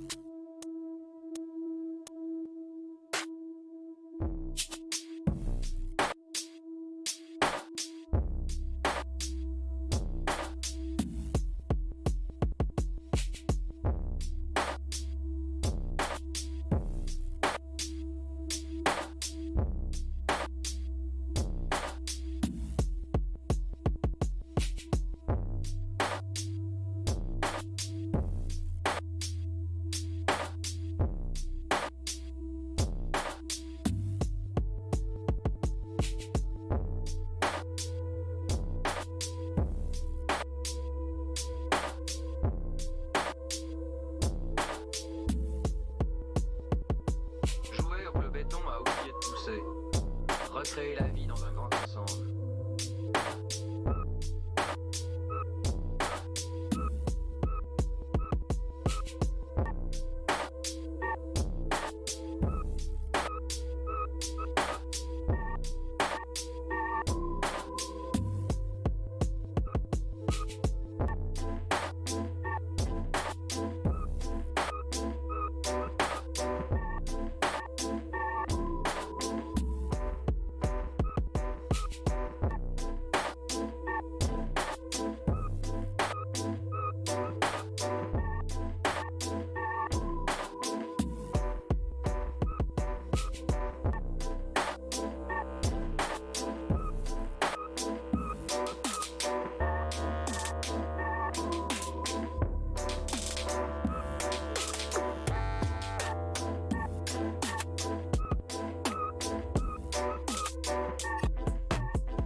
Réinventer les rapports entre les hommes, c'est l'aventure de la banlieue avec ses réussites parfois, ses échecs souvent.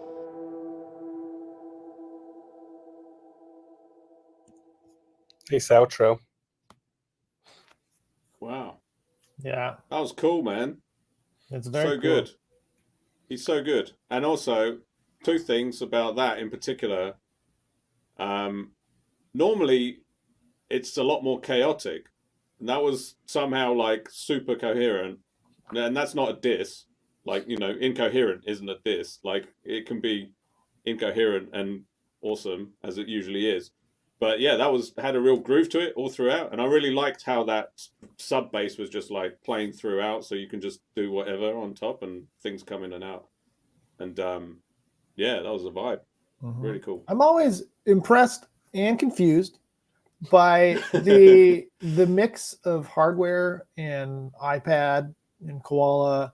Why? And I just never know what any of the stuff he's doing does. Like if it's linked to AUM or if it's hardware or whatever. And so some of that mystery. Oh, it's my setup around Loopy. Okay, cool. Yeah, but so like when you're turning knobs and stuff, I don't know if that's linked up to Loopy or if that's like an actual hardware effect. And that mystery is just like, just flabbergasts me. It's mostly software effects. I mean, what app it's triggering doesn't matter so much to me. I mean, because everything works the way I work, like I'm running 1,000 effects and tons of programs. Sure. So like if I was to do something similar, I probably would be linking to like 10 or 15 different apps. So the fact that he would be limiting himself to one or two, or the need to even know, is not all that urgent for me. But the thing that really impresses me about it is that he's taking the time to figure out which ones he wants to manipulate. Yeah. I don't know if he changes it per song or if he keeps the setup pretty somewhat consistent so that he knows what each knob is. I assume it's the latter because he's probably not crazy like me. Sure. But I think that's really great that he's figured that out. Like this is the effect that works for me. I need it on this knob. I need to have it access to it so I can change it on the fly. I think that's awesome. I think that's so. I from watching the videos, and I might be completely wrong, but it seems like he doesn't use the exact same bits of hardware every song. So I think that he is probably mapping per track. He can probably tell us. Also, Mark, there's he said we need a behind the scenes thing from Flying Zulu. There is a very long video on the Discord that Rushi put together, interviewing Zulu. You see a bunch of his gear, and he talks about a lot of that stuff. I watched it quite a while ago, but it's really interesting, and that is on the Discord. The link to it is in the announcement channel, and it's been there for a long time. But yeah, check it out. Let me see if I'll put the link in the chat as well. He said his goal is to keep the same setup, and that he tries to make flexible things. So I think I was pretty right on that one. You know, I don't do that. So like when I attach hardware, I have to figure out what's the appropriate thing to map everything to. And so I'm starting over each time. And that actually leads me to not do it very often. Like I don't do it all that often because I'm like, yeah, it's too much effort. Yeah. And maybe that's the problem. Danny speaks a lot about templates. And that's one of the things somebody asked me a question like a couple months ago. One of my more like art-based friends. And she was like, well, what can you do to make your art or your music or whatever easier for you? I was like, oh, well, templates. Or how do you make it more immediate or something like that? And I was like, well, it should probably be templates. I should probably take the time to make them so I can just focus on the creative side of it as opposed to the technical side of it. I just still haven't done that yet. So, I mean, there's a lot. The technical is the creative, though. Not all of it, but for some people, yeah. Making the happy accidents by experimenting with the software is part of the creativity. Yeah, it is for me too. I think there's a lot. So I guess from a traditional art perspective, it's like having a room set up with your paint to one side and your canvases and your paper in the middle. Like you basically the stuff that you know you're going to need. Which again, like when I'm starting the track, I'm not using the template really. The template, if I use it with FMC all the time, and it's built in a way that you can just import once. If I do happen to start a track without the template, which is what I do most of the time, if I want to then use a template because it's all using buses, I can just import all the tracks into it and just change their output to those buses, and then I'm back onto the template. It's like it doesn't matter what goes into the template. It's like the template is all of the like really boring, initial like getting 8 tracks with my one knob controls and all that sort of stuff, which would just take an insane amount of time to do every time I need it. And that you can bring into templates. So it's like you can have templates set up that it's, if it's like with Zulu, I guess if he's got like a bunch of hardware he's familiar with, and he's got all the templates are this knob changes CCX. So then all he has to do, if he knows that, then he can pick anything in AUM and just, as soon as he says, right, I'm familiar that this is CC33, I'm going to give that to CC33, that to that, that to that, that to that. And so by templating, it means that it takes the guesswork out of like, he knows that, that knob is going to be whatever he puts CC33 on or whatever. So it's not so much about creating a template to sort of take the creativity out of it. It's just to take the sort of routing decisions and stuff. Like if you've got hardware and you know that you got 8 or 16 knobs and you want to be able to put anything on those knobs really easily. I guess you can kind of MIDI learn anyway now. It's so easy anyway. But yeah, if you have more complicated things like a one knob control that controls actually 3 or 4 CCs, for example, then you know what that knob controls, but then you can assign that to lots of different things in software. So Yeah. Yeah. We've got 5. We've got 5 tracks. Is that what? That's what I said, I think. So let's do it, I suppose. Sorry for the tangent, everybody. Yeah. It's just that like technical hardware stuff just is so impressive, and it just, I don't know. I don't do that. So it's like always like, it's cool to see. I love it. I always say in the chat, I'm like, I wish Flying Zulu lived close to me because I would just be at his house all the time. But like, I have to say, like, his style is very much in tune with where I'd like to be. And so when I see him doing it in a completely different way than I do it, it makes me really want to learn how to do that. So like, I do wish he lived close by, because then I'd be like, dude, show me how to do that, because I want to know these techniques so that I could start to do that myself. So yeah. Well, if you haven't watched that long video with him, that might give you a little bit of an insight. Cool. Yeah, I'll check that out for sure. It's also different watching a video and seeing it and being impressed versus actually hanging out with a buddy and being like, show me how. Like, you know, I do get a lot of value out of the And you can't just say, hang on a minute, what was that? You just one-to-one relationships with people, I think, are really special. And I think it's kind of what makes our community so awesome, you know? Definitely. Yeah. All right, I'm gonna stick on Slam Hoof. Awesome. And then I'm going to run to the loo and back in the time he has to. I'll catch the end of it, I'm sure. You're going to hoof it to the loo? Yeah. You want to pull a Damien if you want to slam the. That was me first, drunkenly was it? peeing on camera. Really? And then he made fun of me the next like 4 weeks. Okay, well, if you want, I was sure it was him. Man, to have it's funny how memory works, because I've completely attributed that to him. You didn't have to take the credit. I like the transparency. I like when the truth's out there, you know. So I mean, it worked with a policeman when you fell asleep at the wheel. Exactly, when I fell asleep at the wheel, it works. For me, it works. For other people, whatever. I'm very curious what Ollie is going to do with a 70s documentary. Yeah. Well, let's find out. All right, let's do it.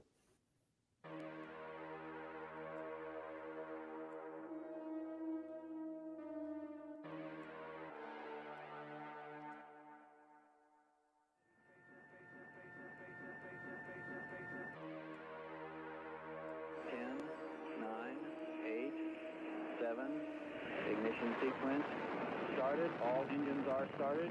We have ignition 2, 1, 0. We have a liftoff. We have a liftoff.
What happened?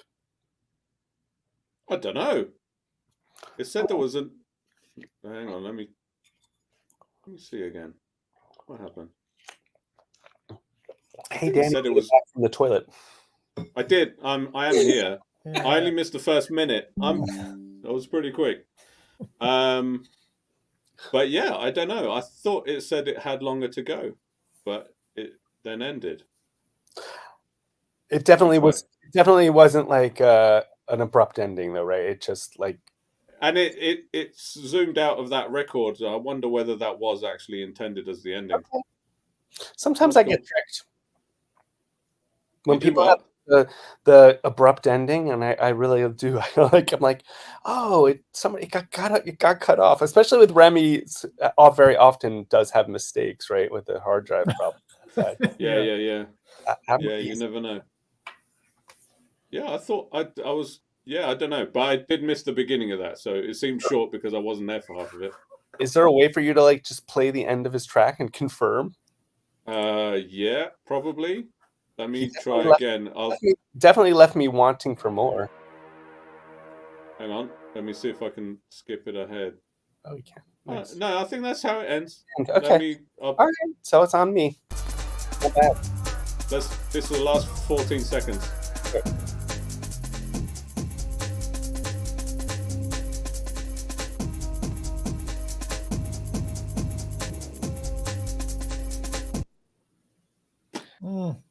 It feels like left me wanting more. That's what it was. I think that is truly the end, though, because it sounds downbeat. That's a good trick to end your song as though it glitched out, and then people like go shuffling for the. Where's the rest of it? It was go and just look it up. So perfect. I mean, he always just gets it, all the details right. You know, I'm always super impressed. Yeah, he's great. Yeah. He's really good. I really liked the I put it in the chat, but like drum and bass, there's always like the bass, but he kind of replaced that with like an orchestral string section from a documentary, I imagine, or like a sample of a string section. I thought that was cool. Like it's like still adjacent to the same drum and bass sort of history or tradition, but like swapped out. And I had a question like, oh, I wonder if the woman singing is from a documentary. And the answer is maybe none of these are from the documentary. Yeah, maybe none from the documentary. But the fact that we're asking and we're not sure shows like how perfect each aesthetic piece, is put together. It's like staying very, very consistent with the theme, and each choice was made kind of perfectly, Yeah. So. He's good. And his little tutorial video about breakbeats was cool as well. That's on the Discord. The week after I used that, actually, or I don't know if it was 2 weeks after, but I did like try my hardest to try to emulate it. I think I need to do it more though, because once just isn't enough, like for me to actually learn the technique. Yeah, no, it's really cool.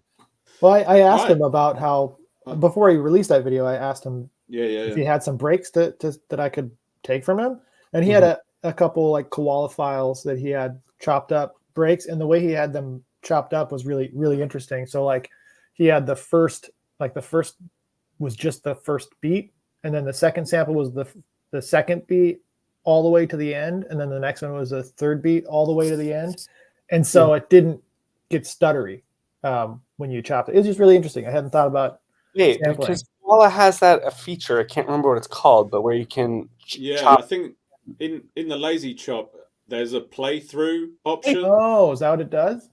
Yeah. Oh, I've never used it. Yeah. So I think what it does is that it chops the starts but leaves the ends. Interesting. See, I'd never known that. And you can any place in the loop, and then it just plays through to the end. So that's very cool. Around, and it all sounds good when you let go. You don't have to do anything afterwards. Perfect. It's really good. I've definitely used it. I can't remember who it wasn't. It might have been Das Goods who first showed me that like 2 or 3 years ago. Yeah. And what I also found really interesting about the way he did it in his tutorial though was like he took the break, but he first chopped it up and made it into his own cleaner. Like he took the part, like he had, I can't remember what it was, but there was like a kick with a snare, and he changed it for another snare or another kick without the snare on it or whatever. Yeah. And repieced that together, and then exported that as a cleaned up, more straight break to then chop up as though it was the original break, which I thought was really cool. It's really clever. Yeah. Yeah, rather than taking the break from the record and just chopping it up and leaving it like that, which is what I would normally do. It's just like the easy option. Right, But that's what to I be do. able But there's to, a more intention yeah, to it when he did it. yeah, totally. Yeah. And that comes through in his music when you hear it. But you're like, oh, he must spend his entire life searching for perfect breaks, but he just makes them. He makes them. Yeah, Which is, that's great. Yeah, saves a lot of time, really, in the long run. Yeah. In the long run, but cool. All right, let's go to Lautry next. All right.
Sweet. That one definitely had that Boards of Canada vibe. Yeah. Plus, it used that I don't know what it was, that sound from the Children's Network or whatever. The Boards of Canada used that exact same sound. No, I don't. Yeah. No, I thought it was really cool. I like I think, you're muted, Danny. You go ahead.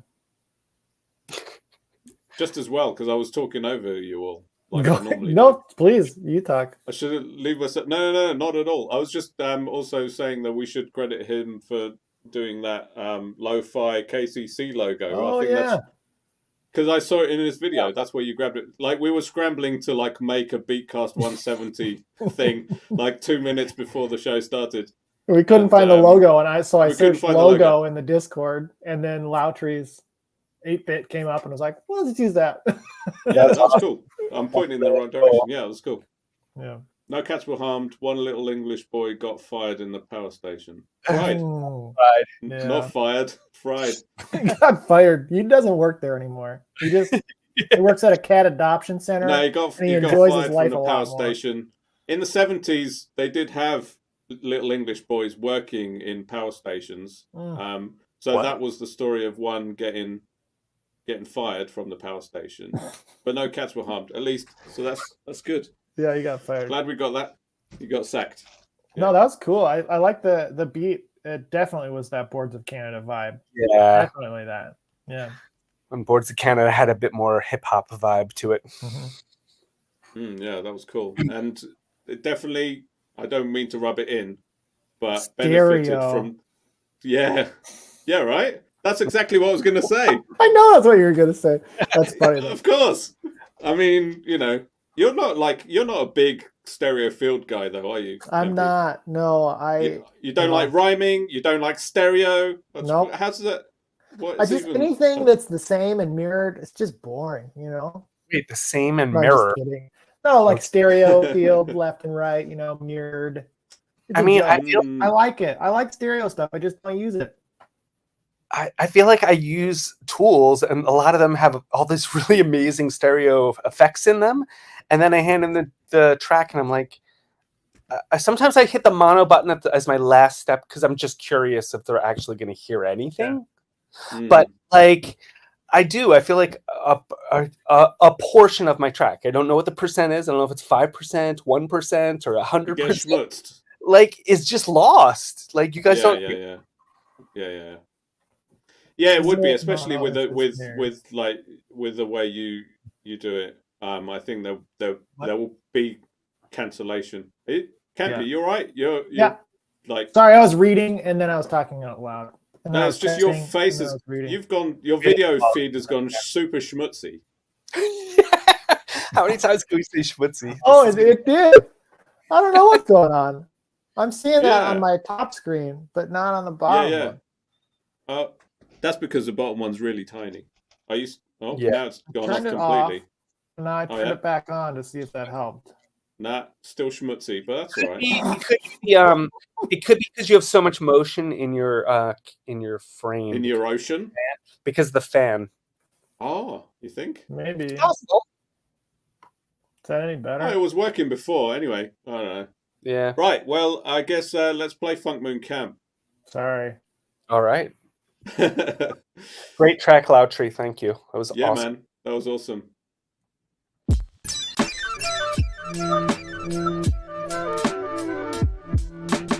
That's the wrong track. Let me just do that again. There we go.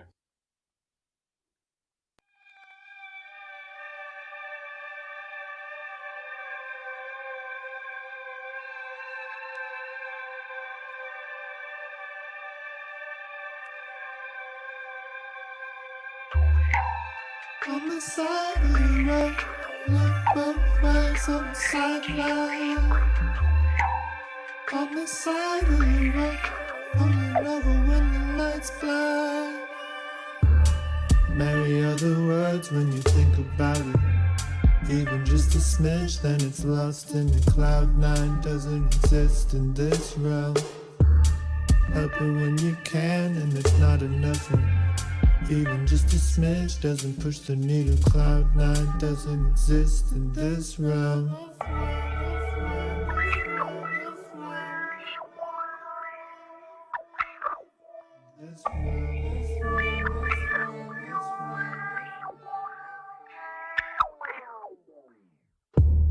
Bleeding me dry and hanging me out and telling me that everything is alright. Turning a blind eye to anyone who asks any questions. Side-eye opinions in the slightest. Bleeding me dry and hanging me out and telling me that everything is alright. Turning a blind eye to anyone who asks any questions. Side-eye opinions in the slightest. Marry other words when you think about it. Even just a smidge, then it's lost in the cloud nine. Doesn't exist in this realm. Help it when you can, and it's not enough. Even just a smidge doesn't push the needle. Cloud nine doesn't exist in this realm. On the side of the road, both eyes on the side of the road. On the side of the road, look both ways on the side of the road.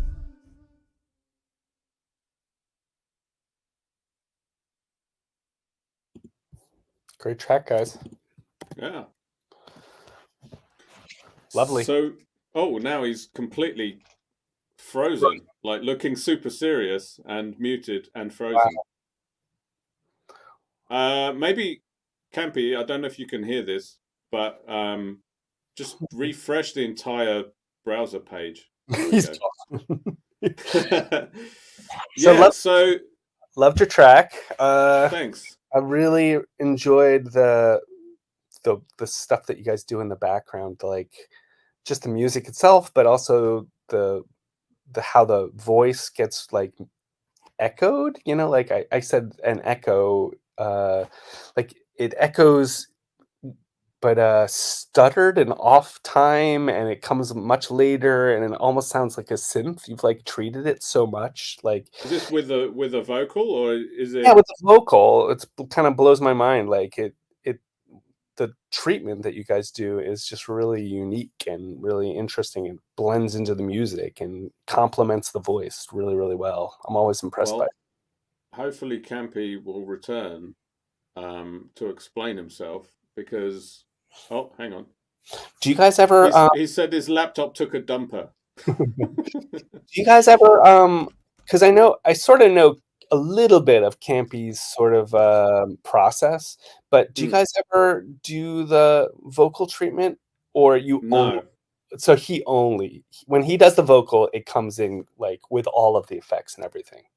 Yeah. But, well, with the vocal stuff, so I guess that there may be some stuff that might feel like it's vocal effects, but actually isn't. It could be stuff that's in the background. Well, not. I mean, I don't know, because I mean, it's hard for me to know exactly what you're talking about. This track, like which elements specifically? There's definitely a delay on the vocal, and then it's Here he is. got some cool He's effect. back. You wanna steer us in the right direction? Less schmutzy as well. Yeah, I don't know what just happened. I did turn the fan off, though. It is getting hotter in here. What was the question? I missed it all. Oh no! So I said I really enjoyed the way that the vocals have, like, it was on a delay, but then the part that was delayed was like heavily treated. It's like almost sort of sounds like a synth. It was like icy and like frozen, and it was delayed. It was like behind it, so it becomes more like the music and not the voice anymore. But are you talking about like in the bridge section, or overall? I think it was only in certain sections. Okay. Remember? Yeah, so I usually, I kind of use the same effect over and over most of the time, but I pitch my vocals up an octave using kilohertz pitch shifter, because it has a bunch of artifacts and you can control the grain size, so you can make it sound sort of icy or digital sounding. So I use that, and then I put reverb on it, and then I also duck it out during the other vocals, and I bring it in and out. It's a bus effect. So, cool. So that. But in the bridge section, I actually bounced out the delay so I could use it more as a repeated motif without having the original vocal. So then I did that, and I like pitched it down, then had that repeat with other as like a different chord second time through. So, yeah, really good. That's cool. Yeah. To answer the other part of your question. Normally, well, always no is the answer. Like, we tend to have the arrangement done before we give it to Campy, and then he disappears with it, sometimes for days until his delivery time. Yeah, sorry about that. Well, no, it's totally cool, because like it's always a pleasant surprise when it comes back, and you don't. Usually what happens is by my Friday, which I guess is your Thursday, is when I first hear a version, which 9 times out of 10 is 99% final, because it's always good. But yeah, it's more like we have opportunity to give feedback and ideas, but we don't get hands on the files once Campy's got it, because he takes it off to Logic and. The normal process, as we've discussed before, is I will do the stems and then send them to Campy, but this week or these 2 weeks, I don't actually remember, because we did the track like 2 weeks ago, pretty much, and then just all of us got super lazy for 2 weeks, and then we just did it in a mad rush. And usually I do the arrangement, but this time I asked Damien if he would want to do it. So he did it, and that means that the actual sequencing part was so long ago that I have no idea whether I did anything in that track at all or not. Yeah, I don't either. I'll add stuff, and I'll when I get the stems, like, it's different from the arrangement that Damien gives me in this case, but that also happens when Danny sends me stems as well, to like make it into a coherent more coherent song, maybe. Or like if I just want a more verse chorus-y structure, I'll like cut it into sections. This one was weird because there was like, it was extra glonky this week. Yeah. Like that was my fault. Like right out of the gate, I made this really weird thing that was really swung. Yeah. And so it was, anyways, so it can vary based on that too. Yeah, and sometimes like that's the thing. Like I think the thing that sort of not only time signature changes, which aren't, I guess, as common, but complete feel changes make it quite difficult sometimes. Like so, because I tend to work quite quantized and quite straight, and then Damien goes way off in the opposite direction, and then you kind of float between them. But I kind of just do whatever I think. I noticed that Campy can take disparate things and somehow bring them together and make them work, which I think is a magical ability. I don't know how he's able to do that. So I think it's sometimes the fun part. Fun for me to do that. I mean, I think one of the things I really like about what you do and what you did in this track, for example, is like you're not sticking necessarily to a standard like length of a line of vocal. You sometimes go over, you'll just do an extra like bar of vocals on top, so it's an unexpected length, which makes things, I mean, ties disparate music together by having unexpected line lengths sometimes and stuff like that. It's really cool. Well, it's fun. That's Michael. That's like part of the challenge that I like of mixing, or of adding vocals too, is that like different time signatures or different seeming like different time signatures. Like I think in the second verse for this one, I guess I kind of like that it kind of ebbs and flows over a more straight beat. And then when the chorus is actually 3 measures of 4/4 repeated, so it's like I'm kind of doing that in the verse, but over a regular, more straight beat. Yeah, well, there's like a 12 beat repeat instead of 16. So it kind of cycles round when you don't expect it, but then the vocal and the music all end together. Yeah. So yeah, that works really well. That's cool. I think it's just fun to troubleshoot that too and get creative around that type of problem that makes disparate things come together. Yeah. And I think that's, just to sing your praises as always. That's where we lucked out having you here, because it wouldn't work otherwise. Like there's no I can't imagine sending a Funk Moon Cam track to any other vocalist and having them turn it round in 2 days, sure, maybe they could take it away and then sit on it for 3 months and then come back, but it's like you do it week in, week out. Well, because if we had it for 3 months, I'd just do it in 2 days at the end of the 3 months. Well, you just learned that. Yeah, it's true. Yeah. All right, cool. So I think we've got 2 more tracks left. Right. We've got Chin Chin Ray and we've got another P Lat. Okay. I think that might be it. Let me just. Well, I'll have a look while it's playing. So let's listen to Chin Chin Ray. Let me just type. Well, we haven't heard him for a couple weeks, right? Yeah, welcome back, Chin Chin. Yeah, welcome.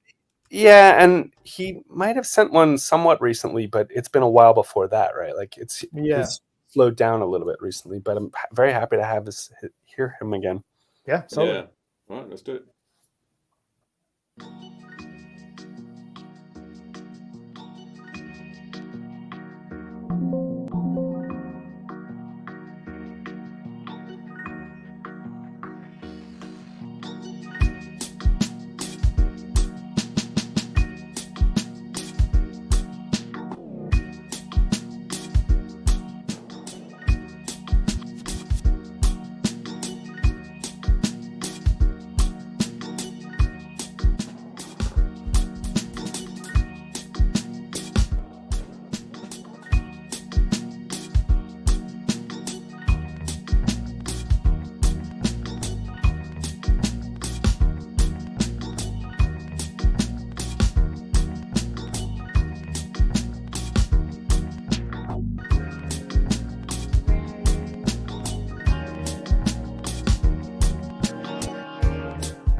Wow. Yeah. What a great choice of Cool. sample. Yeah. His music's just so cool. Like it's like suave fun. and cool and Suave. fun. I think Suave is a great name. Suave, yeah. You're great word for it. And fun. I mean, it's like infectiously fun. Mhm. Yeah. Almost.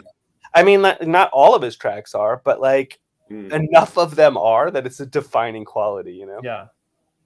It's just all that, you know, he usually has that real skippy feel, and then the ring modulation transitions at the which is sounds like really French to me for some reason. Yeah. Don't know why.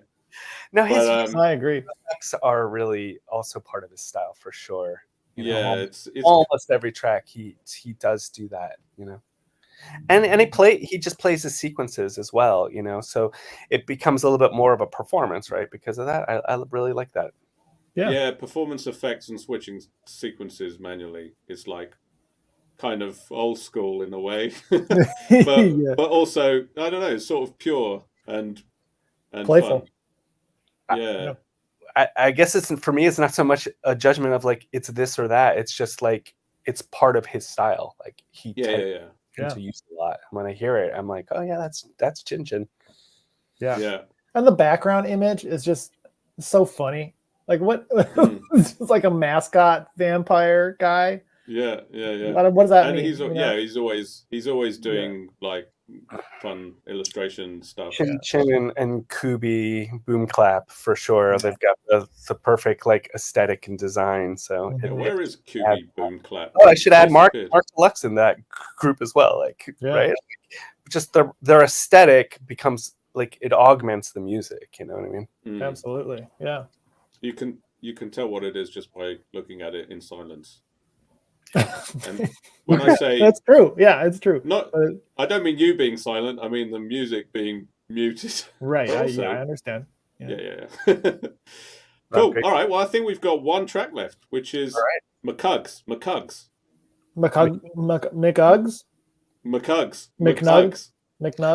He's still here. Yeah. McCugs. Yeah. And then we'll be back after this. Well, so wait, before we go, no, we'll be back. No, I know, but like, do we want to talk about like next week or anything like that? Should we take a little segue and? Do you want to do that now or after? Either way. I don't know. For my brain thought now, so I don't know. Okay. All right. And then we'll do a. Okay. Well, let's go with your brain. All right. So my brain is saying that next week we are thinking about doing a community sample pack.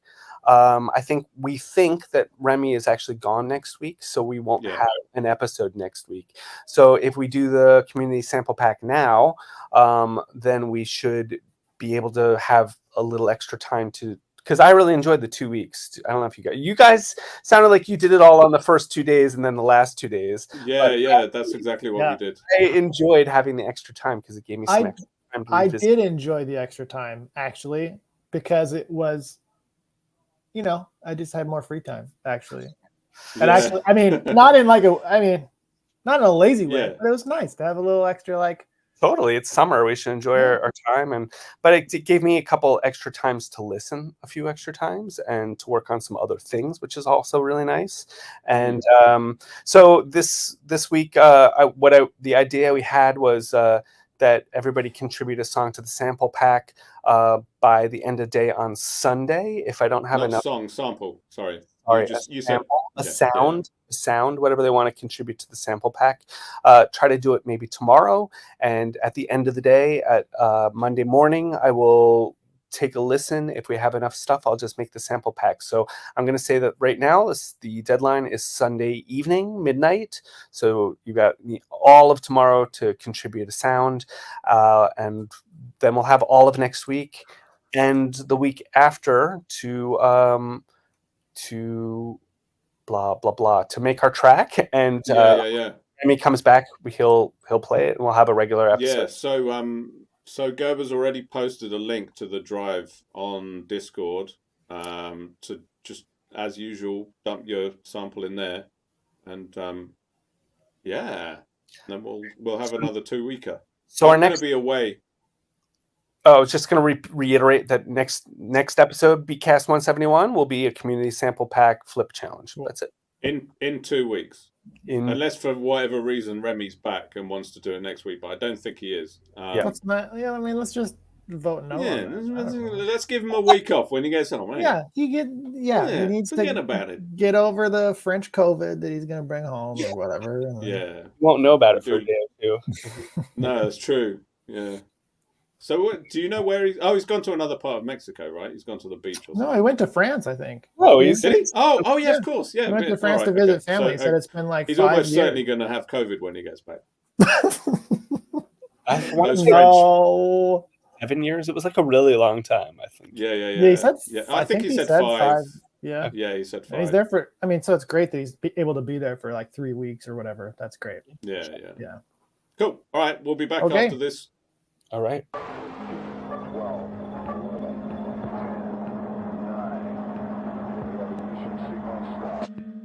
Orbited by planets, favorable for the evolution of intelligence. Orbited by planets, orbited by planets.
Spacecraft and launch vehicle systems in preparation for reignition of the third stage and insertion into the crew checked spacecraft and launch vehicle systems in preparation for reignition of the third stage and insertion into a lunar trajectory. A similar widely separated from one another in time and space.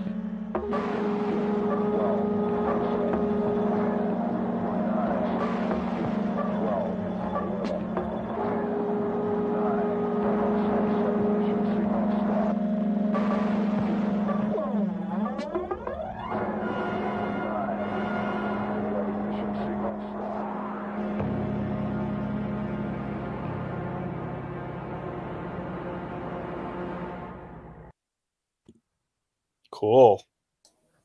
Yeah, that was cool. Nice. It's like it's sound art.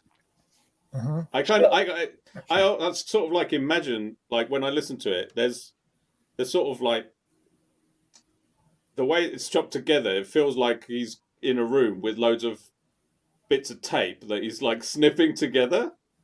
Yeah, it's really cool because like the stuff isn't actually that cleanly sort of mixed together. Like things just stop and start. There's not like slow attacks and releases on stuff. And I find sometimes I kind of overthink trying to make everything super smooth, and it's quite refreshing to feel things just like, you know, chopped together in an arty way, like to piece together his own vision. It's cool. I agree. It's refreshing because it's like my brain is very much thinking about, oh, how can I do it a little different? How can it be a little experimental? But here we have somebody who's doing it experimental, but it's completely different than anything that I even remotely think about doing. Like, so I think it's nice to have a refreshing, you know, reminder that there's tons of different ways to do this stuff. And sometimes we're just always doing it the same. You know what I mean?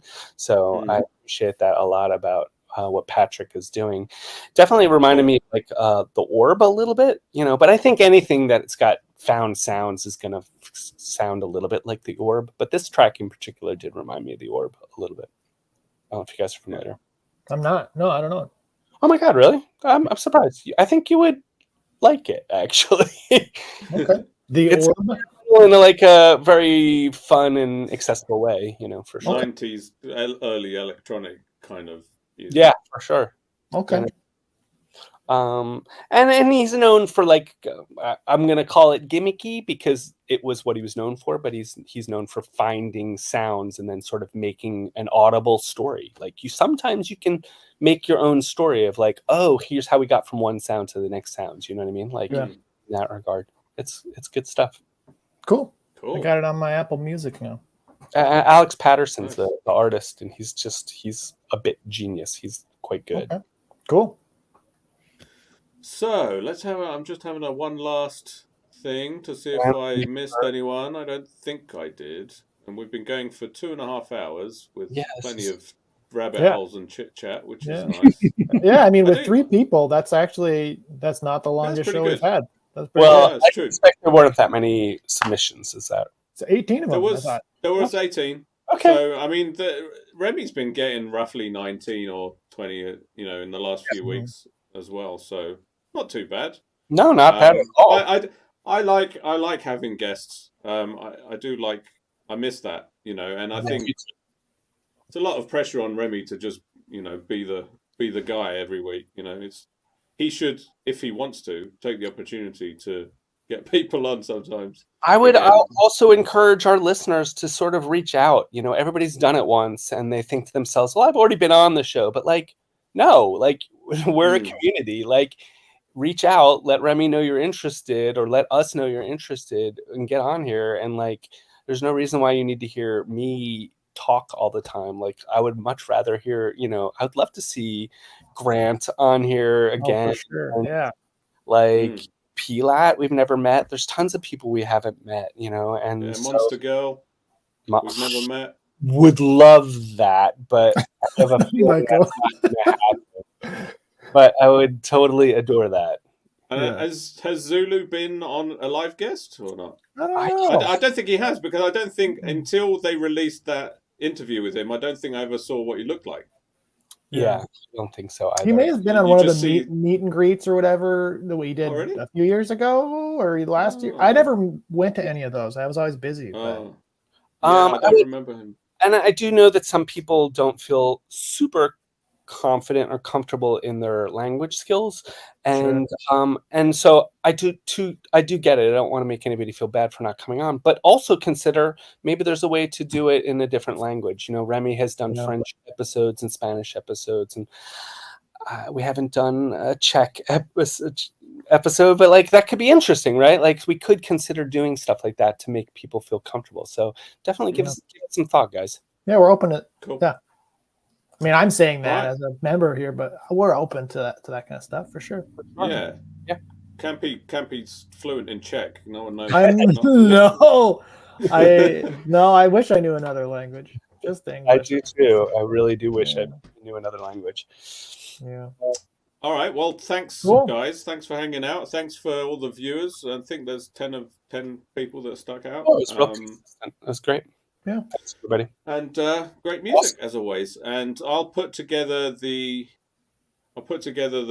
thing. But do anyone here? I know I don't, and I know Campy doesn't. So I guess what I'm asking is, Gerber, do you have access to the YouTube channel to be able to upload anything there? I do. I could give you access to it as well.